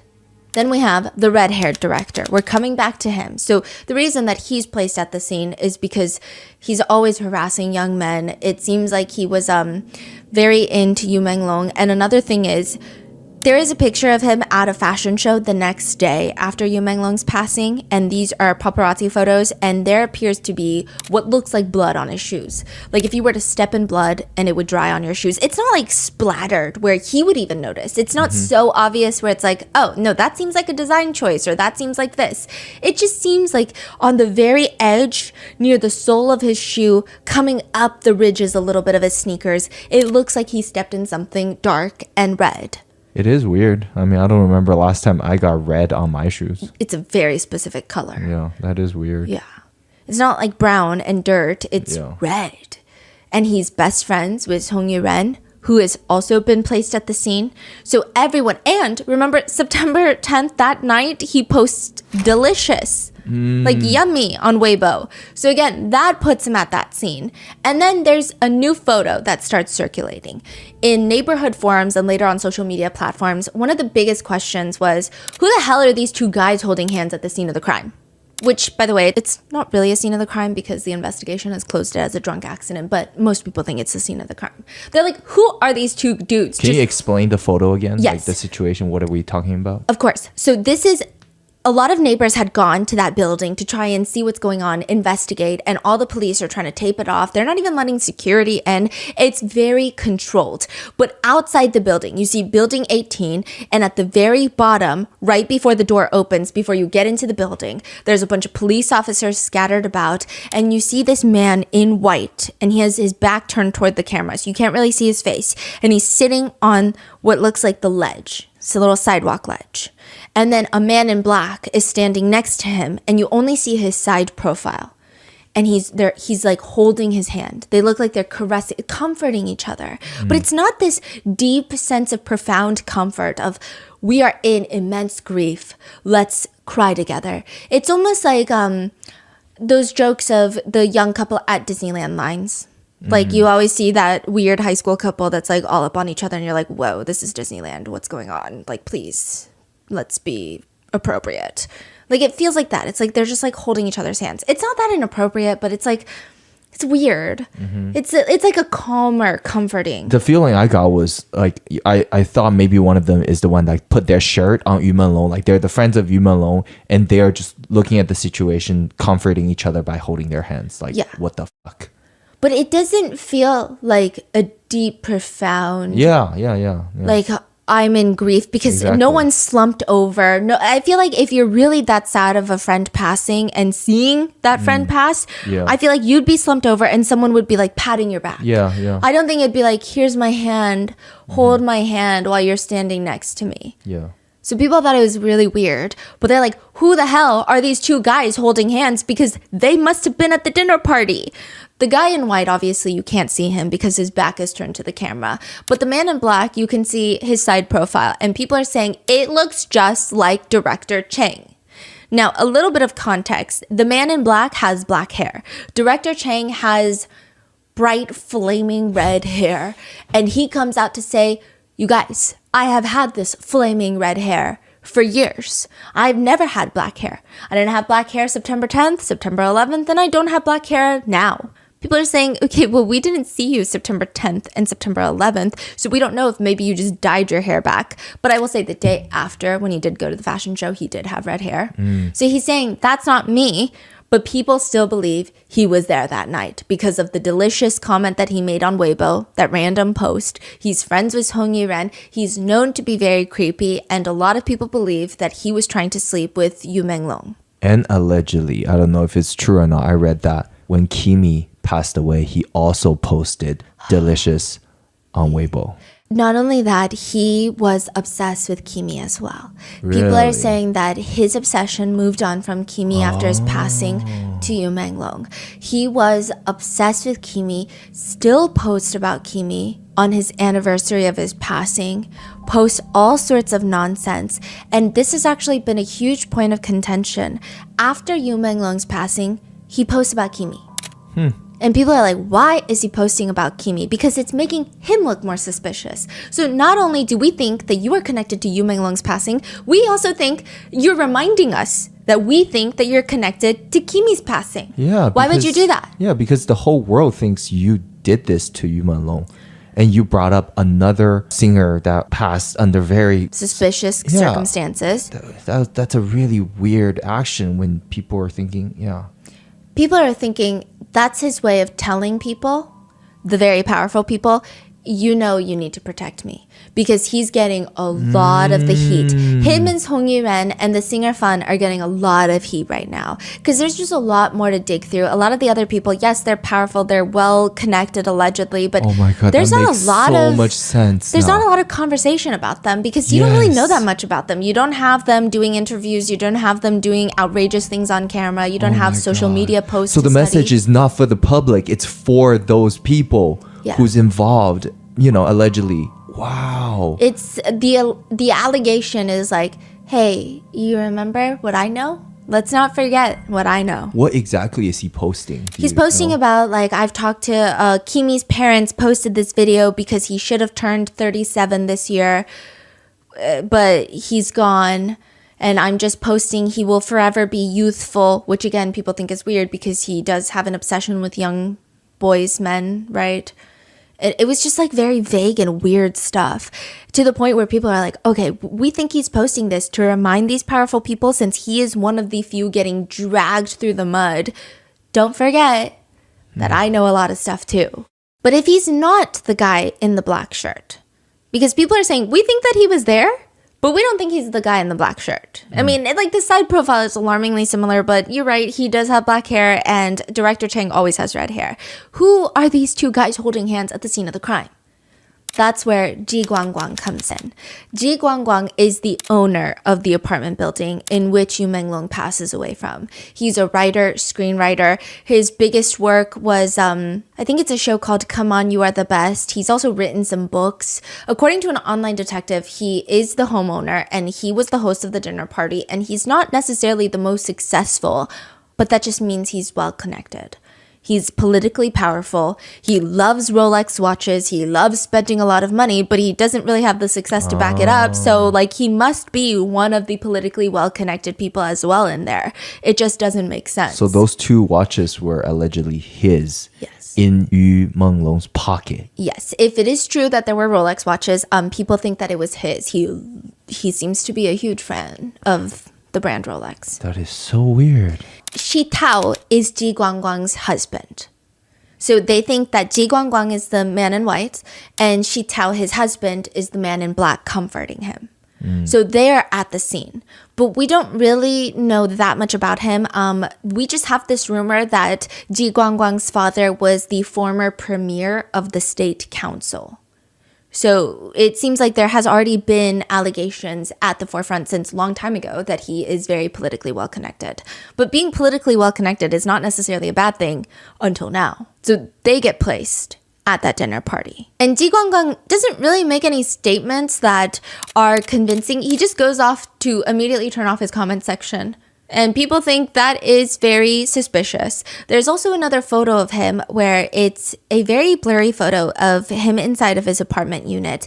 And it looks just like what the apartment units look like in this building. It looks like the window that Yu Menglong fell out of in the back of this photo. So we've got Ji Guangguang, we've got his husband, and that husband is definitely not Director Chang. But Director Chang is placed at the scene of the crime. And then he goes on to keep fighting it. He's like, I'm not going to shut up about this. I'm going to post these WeChat photos. I'm going to show you guys my messages. And that is how Tian Hairong gets placed at the scene of the dinner party. The billionaire widow Yeah. that allegedly also wanted Yu Yu Menglong. Menglong. Tian Hairong, her husband was at one point one of the richest men in China. He went to prison for money laundering. He died suspiciously in prison, and she inherited billions of dollars. She has been friends with the red-haired director for at least the past 20 years. And people are saying she is the money behind all of this. I mean, yes, all of these people are politically well connected. What does that mean? They have boatloads of money. They've got a lot of it, but they're using their political connections to get away from this scot-free. They're going to have the authorities not investigate. They're going to shut it down online. It's going to be censored. But what about her? If you've got no political connections, so people are saying everyone can be the fall guy. You can be the fall guy. If people are thinking that Yu Minglong was murdered, let's give them a murderer. That's the easiest way out of this. Why does it have to be this hard? Why do we have to have all these rumors and these conspiracy theories? They want a murderer? Give them a murderer. That's usually what bad people do. So why is there no murderer being placed at the scene of the crime? Why is there no fall guy? And so you've got people thinking, okay, well, maybe Song Yiren was just a madam that was working in the business, but people are like, there's no way, because then she would have been the easiest fall guy. Shin Qi, he might be related to the head of the administration, so there's no way he's going to be the fall guy. Director with the red hair, he's telling them straight up, allegedly online, I've got so much information, you don't want me to be the fall guy. Same with the manager, Yu Minglong's manager. Maybe they know too much information. Then you've got Ji Guangguang and his husband. Perhaps they're so politically well connected that they're not going to go down for it. And now you just have Tian Hairong. She's a billionaire, but it's a little bit different in China where billionaires have so much power. They do, but they don't have as much power as they would in America. They are still subject to the head of the administration. At the end of the day, they are not the top dog. And so why can't she go down? They could just say, hey, she's a creepy widow and she was obsessed with this guy. He didn't want her because she's older and like maybe he doesn't like her. Whatever. She got enraged. She kicked him off the building. She pushed him off the building. She hired one of these random people off the street to push him off the building. They could have made her the fall guy. Allegedly, she is the pockets in all of this. Neighbors have reported that people were going around offering tens of thousands of dollars per resident to not talk to any media, to not talk to the police, and to just shut their mouth. Don't post anything. Don't go on Instagram. Don't go on Reels. Don't go on Threads, which is where a lot of people have been circulating information. Just shut up, and here is money. People did calculations. You're talking about tens of millions of dollars. The only person that would have quick access to that kind of funds is Tian Hairong. It doesn't make any sense. Additionally, some people said that they didn't take the money. There are allegations that netizens there did not take any of the money. They didn't want it. And they were perhaps talking to some reporters, posting a bit online. Their tires were allegedly slashed. That has been the rumor that's been going around. They've had red paint splashed on their doors. And within days, a lot of the units in this complex go up for sale. These units are going up for sale at crazy discounted rates. People are panic selling. Now, originally the thought was, well, that makes sense. You have very bad news in an apartment complex. You don't want that to affect your equity in the house. So maybe you want to be the first few to sell before it really starts plummeting and people all want out. It's kind of like the stock market. Everyone's panic selling. That was the initial thought. But the amount of money that people would be losing, it doesn't make any sense. And also, lots of tragedies happen in Beijing at all sorts of different apartment complexes. And typically, like, you just ride the wave and like in a year, you won't lose any money. It doesn't make any sense that they would be panic selling unless they're scared to live there. They just don't want to live there because they know it is not what they're telling the internet. So why would you feel safe living there when the internet is saying, okay, these authorities are saying that he fell drunk, but you know that's not true because you heard things that night. Yeah, I think I read somewhere that it was like the neighborhood before was like they have 90 units that's listed for sale. Overnight, it went to like 153 or something. Just like boom, doubled. In like 12 hours. That doesn't make sense. You know, something happened. One neighbor says, I live nearby. I was contacted by them. It's not really disclosed who they are, but they gave us a lot of money. And they gave my family a lot of money for not revealing anything. We did hear the sound of something falling down that night, but security told us that one of the units was just like throwing trash away. So we just assumed it was that. They asked us to ignore the sound. Like I was saying in the beginning of the episode, the reason that people are roping Ting Hairong into all of this is that she reposted her WeChat screenshots. They don't align with everything that's been happening. That receipt of the Bulgari Hotel restaurant receipt, that was weird. And so people think, yes, you are a very suspect person, and we think that you were there at the dinner party. But she really seals the deal in the netizen opinion department when she decides to repost a statement from the police officials as a way to inadvertently declare her innocence. She reposts the police statement that they have officially arrested 3 people in connection with this case. Okay, this is like the craziest thing. The police finally come out with their own statement. Previously, everybody's talking for the police, saying the police have concluded that there's no foul play. The police come out weeks later. Okay, so in China, the police announcement's always coming out in this navy blue poster. That's like with a stamp of the police on there. That's the official statement. And that usually gives you the most credible information, as credible as the police official statement is. And people thought that it was going to be about Yu Menglong's case. So they're like, okay, this is a long one. We see lots of words. So it must be about Yu Menglong's case, and we're finally going to get answers. And they kind of briefly touch about Yu Menglong, but more so, they just post 3 people have been detained in connection with this case. They are being investigated. One detainee fabricated a story that Yu Menglong was set up by others and injured before jumping. Another detainee fabricated a story that he was thrown off the building. And the last detainee fabricated a story that Yu Menglong's mother was being held under control, resulting in her not being able to comment on this case. All 3 of them have been placed under compulsory legal measures by the police. This is like it. That's it. All they write about Yu Menglong is after Yu Menglong's accidental fall from the building while intoxicated. Police immediately investigated. Through scene inspection, forensic examinations, interviews, and reviewing of the surveillance footage, criminal suspicion has been ruled out. The investigation results were shared with the family, who have raised no objections. Yu Menglong's mother has also issued a statement through the studio's official Weibo account. We're going to get more on this mother's statement later on, but people are just saying, I mean, it does not take that many neural pathways to figure out that this statement is not going to be received well. Within an hour or so, there are almost 100,000 comments left under the official post, Dang. but only like 8 of them were viewable to the public. Wow. People have gone to repost it, and a lot of those comments read, "You should spend less time on social media and more time investigating crimes. What should I pay attention to if my friend invites me to a dinner party at their apartment in Beijing? Hey, so you guys saw nothing on the 5th floor? No stairs, no elevator, no surveillance cameras? Like, are we seeing anything?" Other people comment, there is never any sort of drinking party, only other types of parties. But what's crazy about this is Tin Hairong repost the photo of the police bulletin that Yes. they had posted on Weibo. So you've got 2 posts. You've got the police's original Weibo post of this bulletin board. She reposts that picture, and people are looking at them too, side by side, and they go, that's really strange. Because on the corner of the police post, on the corner, bottom, you see their Weibo handle, like Beijing Chaiyang Police. Then you go to her picture, and you see in the corner her username for Weibo. But it's not a bunch of jumbled words. It's not her username on top of the police username, which means she must have had the original bulletin. She must have had an original copy of what they were going to post.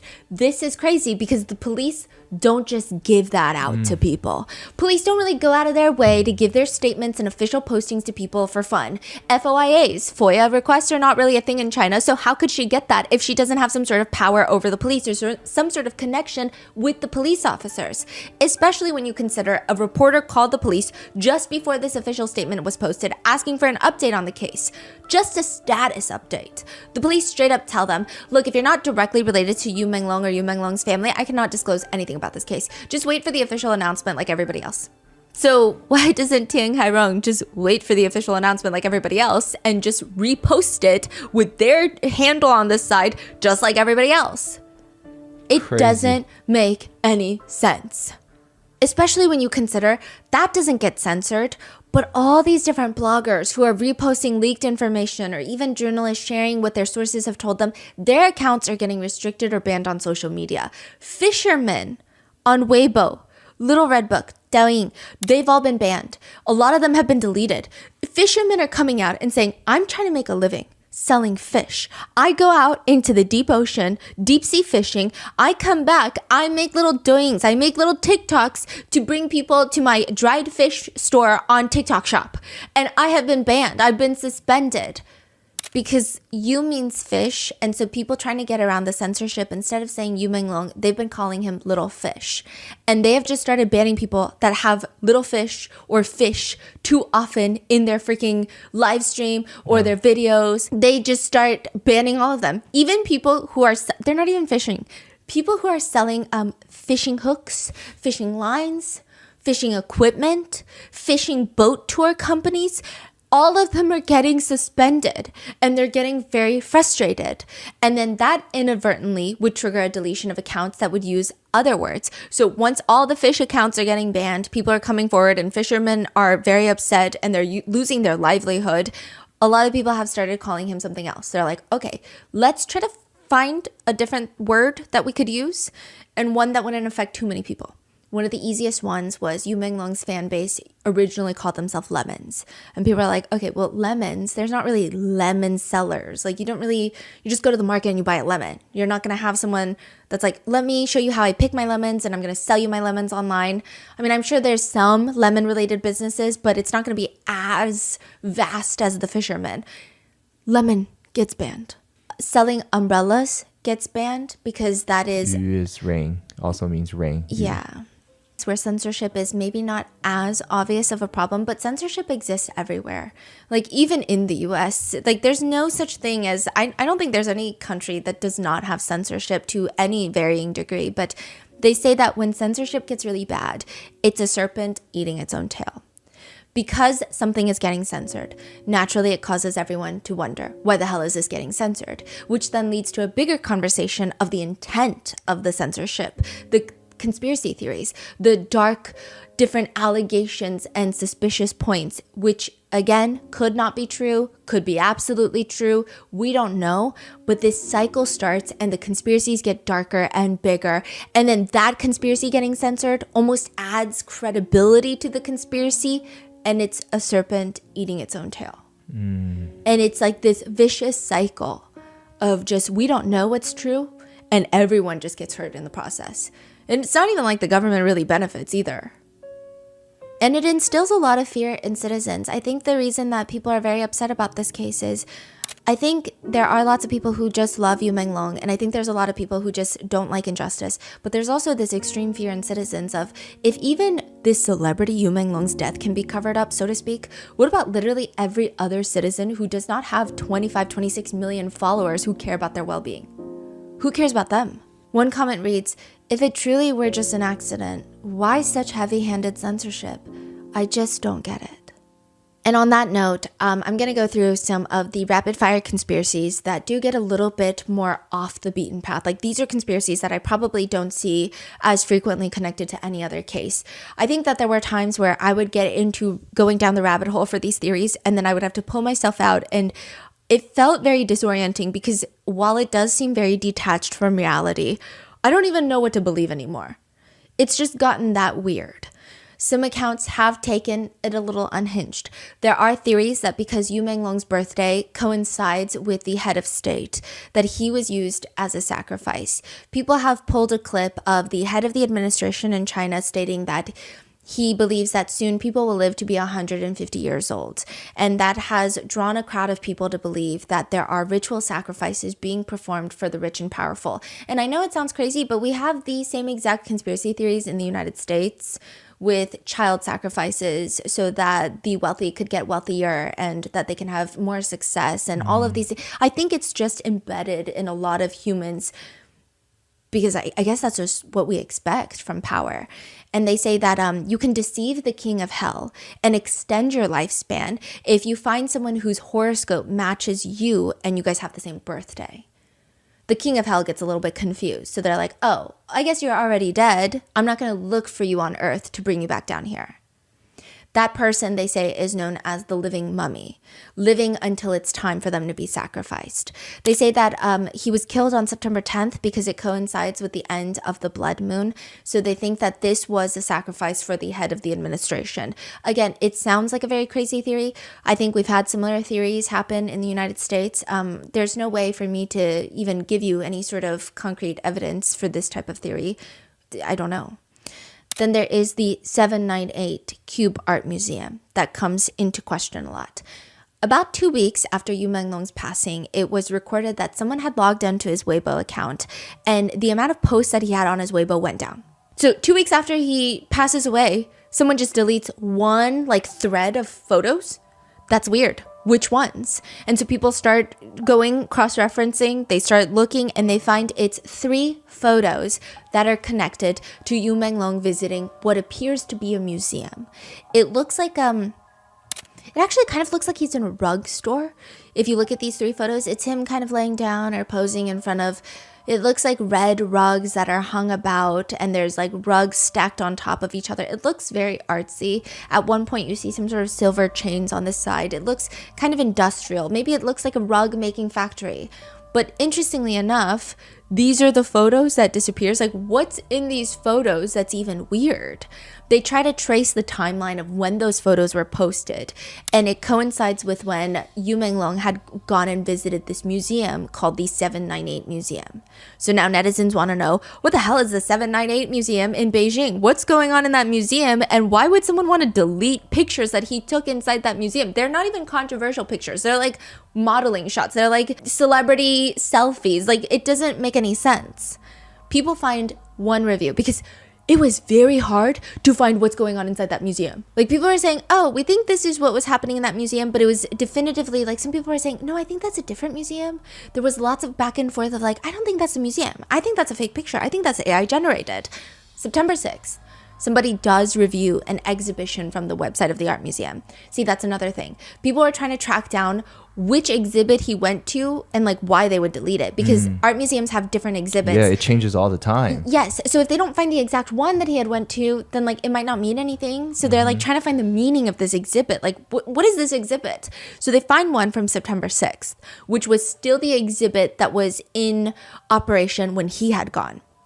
And they say, this reviewer says, location is great, parking is great, transportation is great, ticket is cheap, I highly recommend. And the photos that the user posts are literally just torture scenes of human bodies. They're not real human bodies, so we think, right? So I think, but there are some people who think they are. I don't know. It is just gruesome, looks like horror movie. There is one where it just looks like a man's face has just blown apart. And they look very graphic, and they look real and they don't look real. They look real in the sense of, if I saw that in a movie, it would look very believable. I would say, whoa, that does not look super fake. It doesn't look like a clay figurine. It doesn't look like bad CGI. But they don't look real in the sense of, if these are real, the decomposition wouldn't make sense unless they're preserved somehow. So it's this very weird, I know some people are saying these are real humans, but they would have to preserve it's just, overall, it's a weird exhibit. But art is subjective, I guess.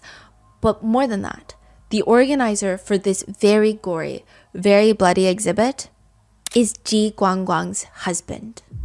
The owner of the apartment, his husband, is the one that runs this exhibit.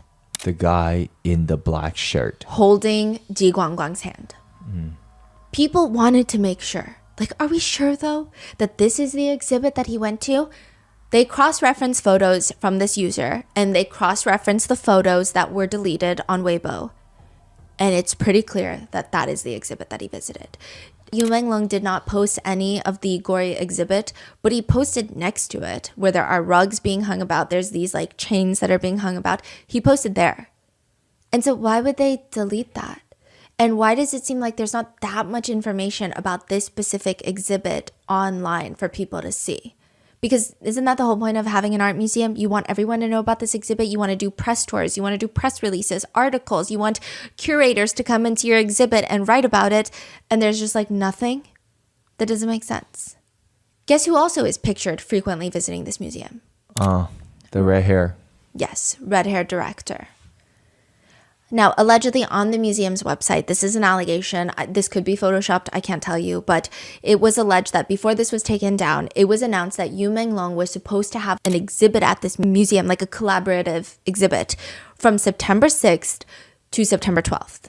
So like right when that one ends, he's going to have his exhibit. But after his passing, they removed everything about it, is what people are saying. I don't know. I don't know if people who had gone to that exhibit would come out. I don't know if he would have fans that went because these are his fans who support him. And then they would feel inclined to come out. So I don't know if any of this is true. But there is a rumor that it was called Unfinished Borders, which people are now definitely reading into it, wondering if people were thinking that his life and exhibit were going to be unfinished. That part, I don't know. But it does, there is a connection between Ji Guanggang's husband, it seems, to the exhibit and those pictures being deleted. There's another piece in the museum. This museum has been a huge topic of discussion. There's another piece in the museum. It's an old raggedy jacket that looks like it's been rolled around in dirt. Maybe there's blood on there. It just looks like it's been soiled. This jacket is just hanging on the brick wall of the exhibit, and Yu Menglong was pictured, allegedly spotted, wearing a similar looking jacket at the airport before. Some people are saying this art museum feels like a bunch of rich people, sick rich people who probably are into gore, who like these very bad, nasty things, and they are almost incorporating real life victimization and this museum all together in one piece so blatantly in front of everyone, and they might get off on that aspect as well. They're saying, what if Yu Menglong was tortured in this jacket and then they hung it up in the museum? Because they get off on it, because why not? People are wondering if this is just like a rape museum of all the artifacts and product of them essaying and their sick sexual fantasies. That's what people are saying online. I can't tell you if any of this is true.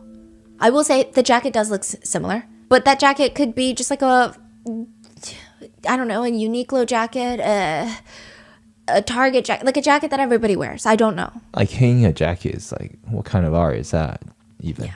So weird. Everything's so weird there.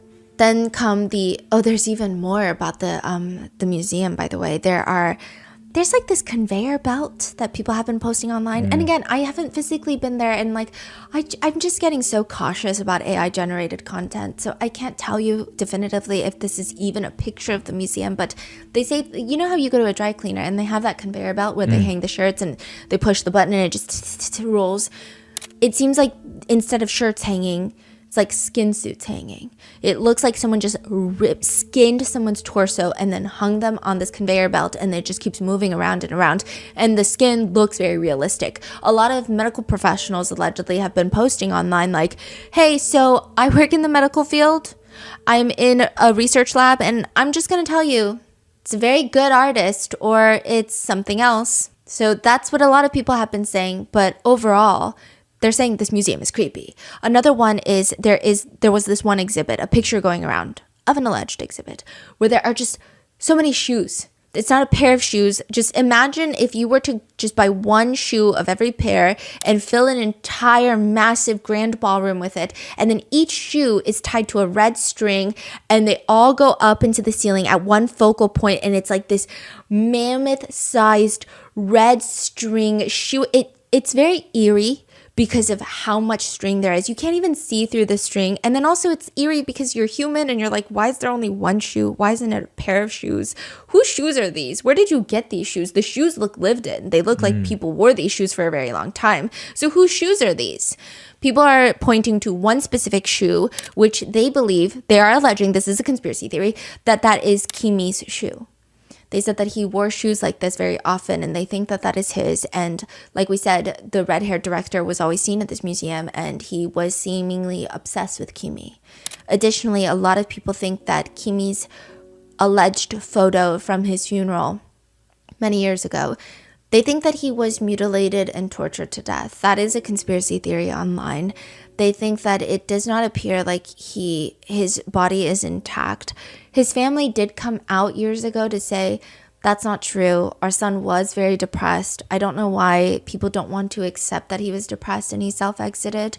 We didn't want to see his hands.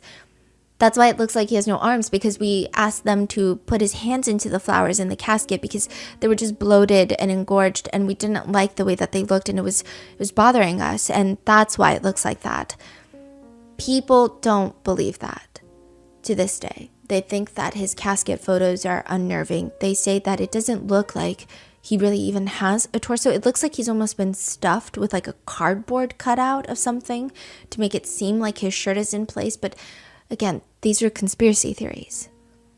And then come the tunnel theories. I feel like every case, once the conspiracies start getting a life of its own, there must always be tunnel theories. I know with the Sean Combs case, there was tunnel theories between the tunnel of the Playboy Mansion and his house, and everything is always a tunnel. It comes back to a tunnel. But they say that the museum is connected with an underground tunnel to a very big hotel, the Bulgari Hotel. The same one that the red-haired director and Tin Hairong had dinner in that night. They say there is a tunnel, an underground tunnel, so that they can transport him from the hotel to the museum and however they please.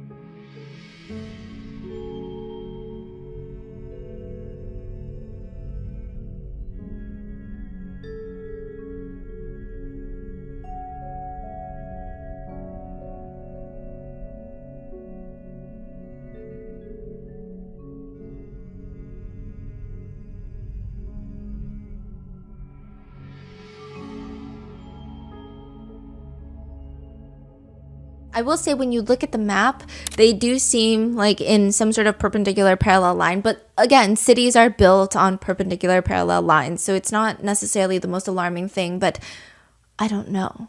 The Bulgari Hotel has been more or less canceled in Beijing, China right now. There were a few videos that came out from people who claim to have been in that hotel during that time of, well, a little bit before Yu Menglong's passing. And they say that it was weird because you checked into this 5-star hotel, one of the alleged reviewers, and they were in the hallway. They hear screaming. They hear all sorts of things. It sounds like someone is getting tortured. And there's like little red droplets in the hallway floor. They zoom in on it. It looks like blood. So people are saying that sounds like the people who were allegedly with Yu Menglong. That seems to be connected. Then another person posted another video allegedly at the Bulgari Hotel, but they don't even say that it was at the Bulgari Hotel. They say this is leaked torture video and audio of Yu Menglong's passing. And you just hear people screaming, like, spit it out, hurry and spit it out. And this is how the USB theory comes about, of he swallowed a USB and they're trying to get him to spit it out so that he won't have that evidence. But they're just filming the floor of what looks like a hotel floor. The tile is extravagant and the tile is oddly specific. It's an 8-point star. So instead of just like a regular star, it has 8 different legs on the star. And people are like, that is such a specific design. And they start looking into it, and that is one of the trademark designs of the Bulgari Hotel chains. They love an 8-point star.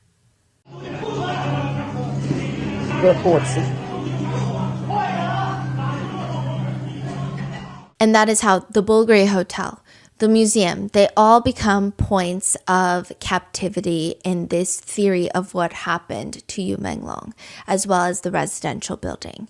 Most of the 17 people have denied any sort of involvement. I just went through the core group of people, but all the other ones, there's not as strong evidence tying them to. These are the main ones that people are focused on. They have denied any sort of involvement. Some of them have come out to say they don't even know Yu Menglong. To which netizens are now, I don't want to say they're making jokes, but they're sarcastically asking all these people, oh, nobody knows him? Then whose house did he go to for the dinner? Who was at the dinner with him if nobody knows him? Other netizens are saying, fine, I guess we were the ones at the dinner party then, because nobody else was. One netizen says, wait, nobody knows Yu Menglong but us? Only netizens know Yu Menglong? They're just providing character statements almost for Yu Menglong. Wait, is the light flashing behind you? Do you feel like it's flashing or no? I don't know. Okay, continue. I'm sorry. People just want someone to be transparent.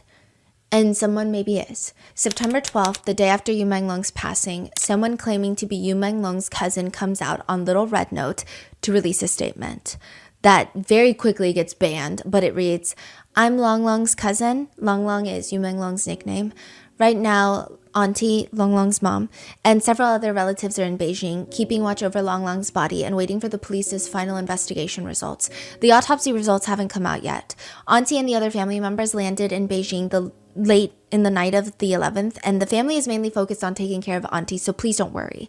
And he goes on to list a few very strange things. First of all, nobody alerted the family. This is what the so-called cousin allegedly claims. No one alerted the family that Yu Menglong passed. They found out through social media just like everybody else on Weibo. The cousin claims a few things in this post that are alarming. The police said that it was an accidental fall. According to them, what happened was pretty much what the media reported. So he's saying like the police haven't given any of our family members any additional information. They say that they were drinking at the friend's house until around 4 a.m. And then Long Long went into the bedroom, locked himself in the bedroom. And then at around 6 a.m., 2 hours later, the dinner party guests, they decide to leave and they go downstairs and they discover that he had fallen, and a neighbor walking her dog also discovers that he had fallen, and the police are called to the scene. Police take statements of everybody there, and everybody said that they were very close friends of Long Long. But this cousin is saying, I have talked to other people in this agency that I believe were close to Long Long, and they have told us specifically, the family specifically, that Long Long doesn't even know these people that well. Like, he's not friends with these people. He doesn't even know them like that. He just went because his manager asked him to. He also goes on to state that a few very strange things have happened. Long Long left his phone on the living room sofa. So he goes and he locks himself in this guest bedroom of a person he doesn't even really know. Because again, they're like, we don't even know that he knows these people. But he's going to sleep over at their house after getting wasted. It doesn't make any sense. And then he's going to leave his phone on the living room sofa and then go into the bedroom by himself. He also states that there were footprints on the windowsill where he fell. There were dust on the screen window that was found underneath his fingernails. There were marks of his feet scraping the screen window downstairs. He says that police spoke to the neighbors and all they know is that there were like 3 bottles of liquor and 3 bottles of beer that were drunk, but there were no signs of drug use. Like, there was security cameras in the hallway captured everyone going upstairs, but nothing else. They didn't capture the fall. They just happened to be not working that day. That's what the alleged cousin claims. The cousin also claims to say that statement that was released by Long Long's dissolved agency, that was written by the police and posted at the police station. He's saying this is weird. Like, it just doesn't make any sense. He's saying like we're not really learning anything. And after arriving, police asked for the entire family members' mobile and WeChat numbers, and the hotel that the family had to stay at, they couldn't even book it themselves. They were like, no, the talent agency must book the hotel for the entire family.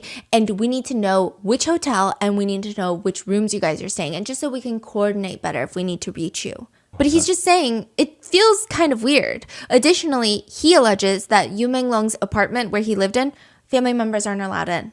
Which, if this is a drunken fall, it's not a crime. Why can't they go into his apartment? It's not taped off. It's not a crime scene. He ends the post with, I understand a lot of this is necessary for the investigation and handling to control the media attention, but there are still so many things that I just really cannot understand. Initially, people believe that this is not Yu Menglong's cousin, that this is some random liar on the internet.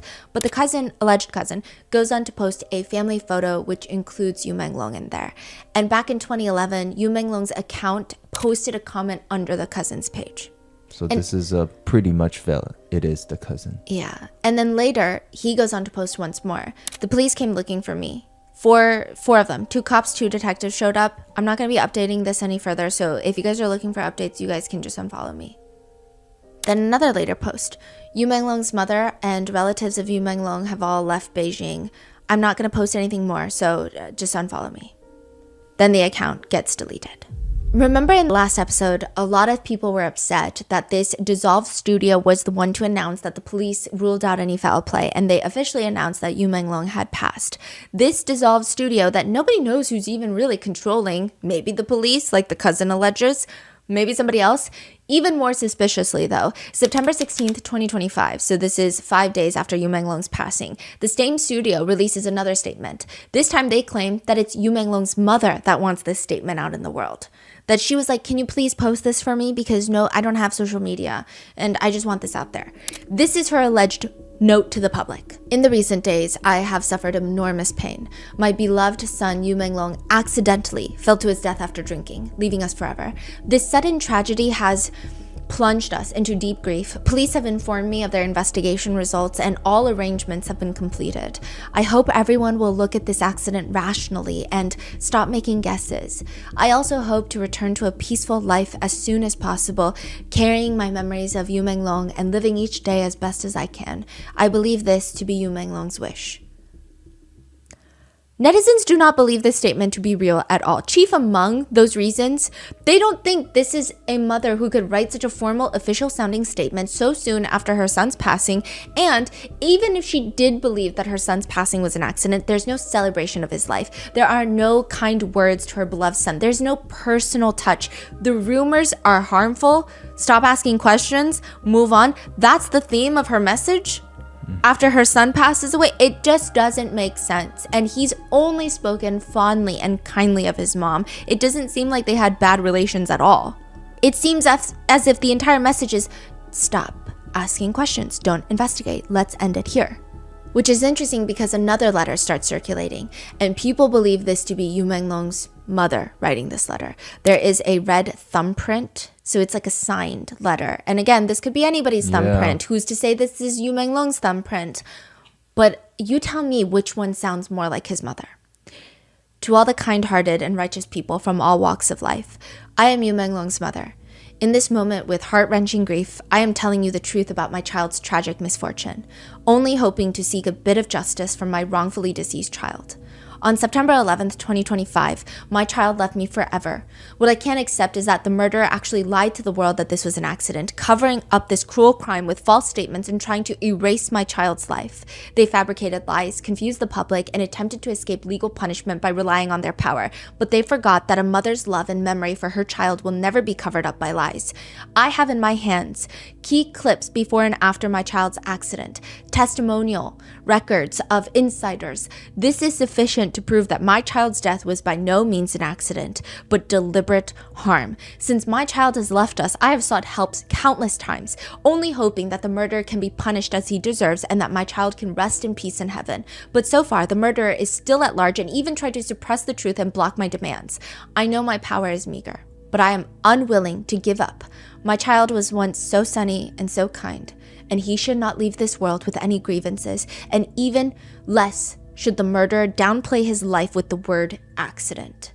I earnestly implore every conscientious person, if you have ever known anything before or after my child's death, and if you are willing to speak up for justice, please help me get justice so that more people can know the truth.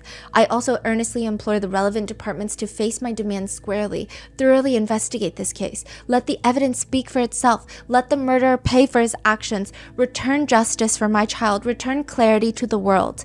I am willing to be responsible for every word I say, only hoping to comfort my child's spirit in heaven and let him know that his parents have never given up seeking justice for him.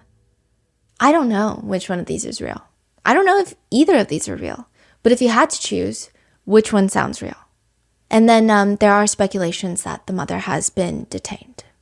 There are also concerns that soon, if this conversation keeps going, that the authorities are going to start sharing information that looks badly on Yu Menglong. There has been growing accusations, not accusations, but there has been this alleged leaked document that has been going around with the official Beijing public security seal in the corner, and it claims that Yu Menglong was under investigation for child molestation. Nobody believes it, and I know that these are things that we should not cast doubt on, but with everything I've told you so far, could you believe this without further proof? Yeah, what kind of person would make something like this, right? This is crazy. I don't think there's anyone online that actually believes this. So one person just comments, it's really depressing that he tragically dies and then he becomes an enemy to the government overnight, but nobody knows why. There is a video of Yu Menglong where he is seen interacting with kids, and people are saying look at him. He says in the interview, if I didn't get into the entertainment industry, I would have become a teacher. A lot of people have come forward to say really amazing things about him. His former middle school teacher has come out. 这是我的学生，我还记得啊，他的英语学得特别好，他的理科呢要差一点，但是呢，有时候把他叫到办公室去，提到他的作业做得不好的时候，他总是笑眯眯的，你就没有办法用这个狠话去批评他，因为他总是那样温和的。这个事情我可能会一直要带到余生都要去关注了。前几日开始吧，就是给自己安排了一个任务，每天呢发一个朋友圈，然后每天发一个不一样的，不是为了让别人点赞，就是想让别人知道啊，看到的啊，他的点点滴滴呢，我把它保存下来，然后每天发一个不一样的。不是为了让别人点赞，就是想让别人知道啊，我们新疆走出去这样的一个好青年，他捐款过，而且还支教过，因为又有多少青年能做到这一点呢？ It seems like a lot of people say that he likes to live in harmony with the world. That was his energy. He was never super extroverted. He just seemed almost like that peaceful, wise character that's always there. Even 10 days after his passing, there was a donation made to a charity. And people saw his name and they were very emotional because it seems like he has these donations on autopay. It seems like automatically every month he's donating to people who need it more than he does. And as of right now, that's all we know about Yu Menglong's case. I don't know if we will ever know more. But it does seem like every time someone suspiciously dies, the conversation seems to get bigger, and it seems harder to censor it. And the first video that we posted about Yu Menglong's passing has been age restricted. I don't think that it's nefarious. I don't think it's anything related to any sort of government entity. I think it's just the content of the story is just, it's going to be age restricted. So it's inadvertently suppressed in its own way. What are your thoughts on this? What do you think happened? And do you think we'll ever get answers? Let me know in the comments and be safe, and I will see you in the next one.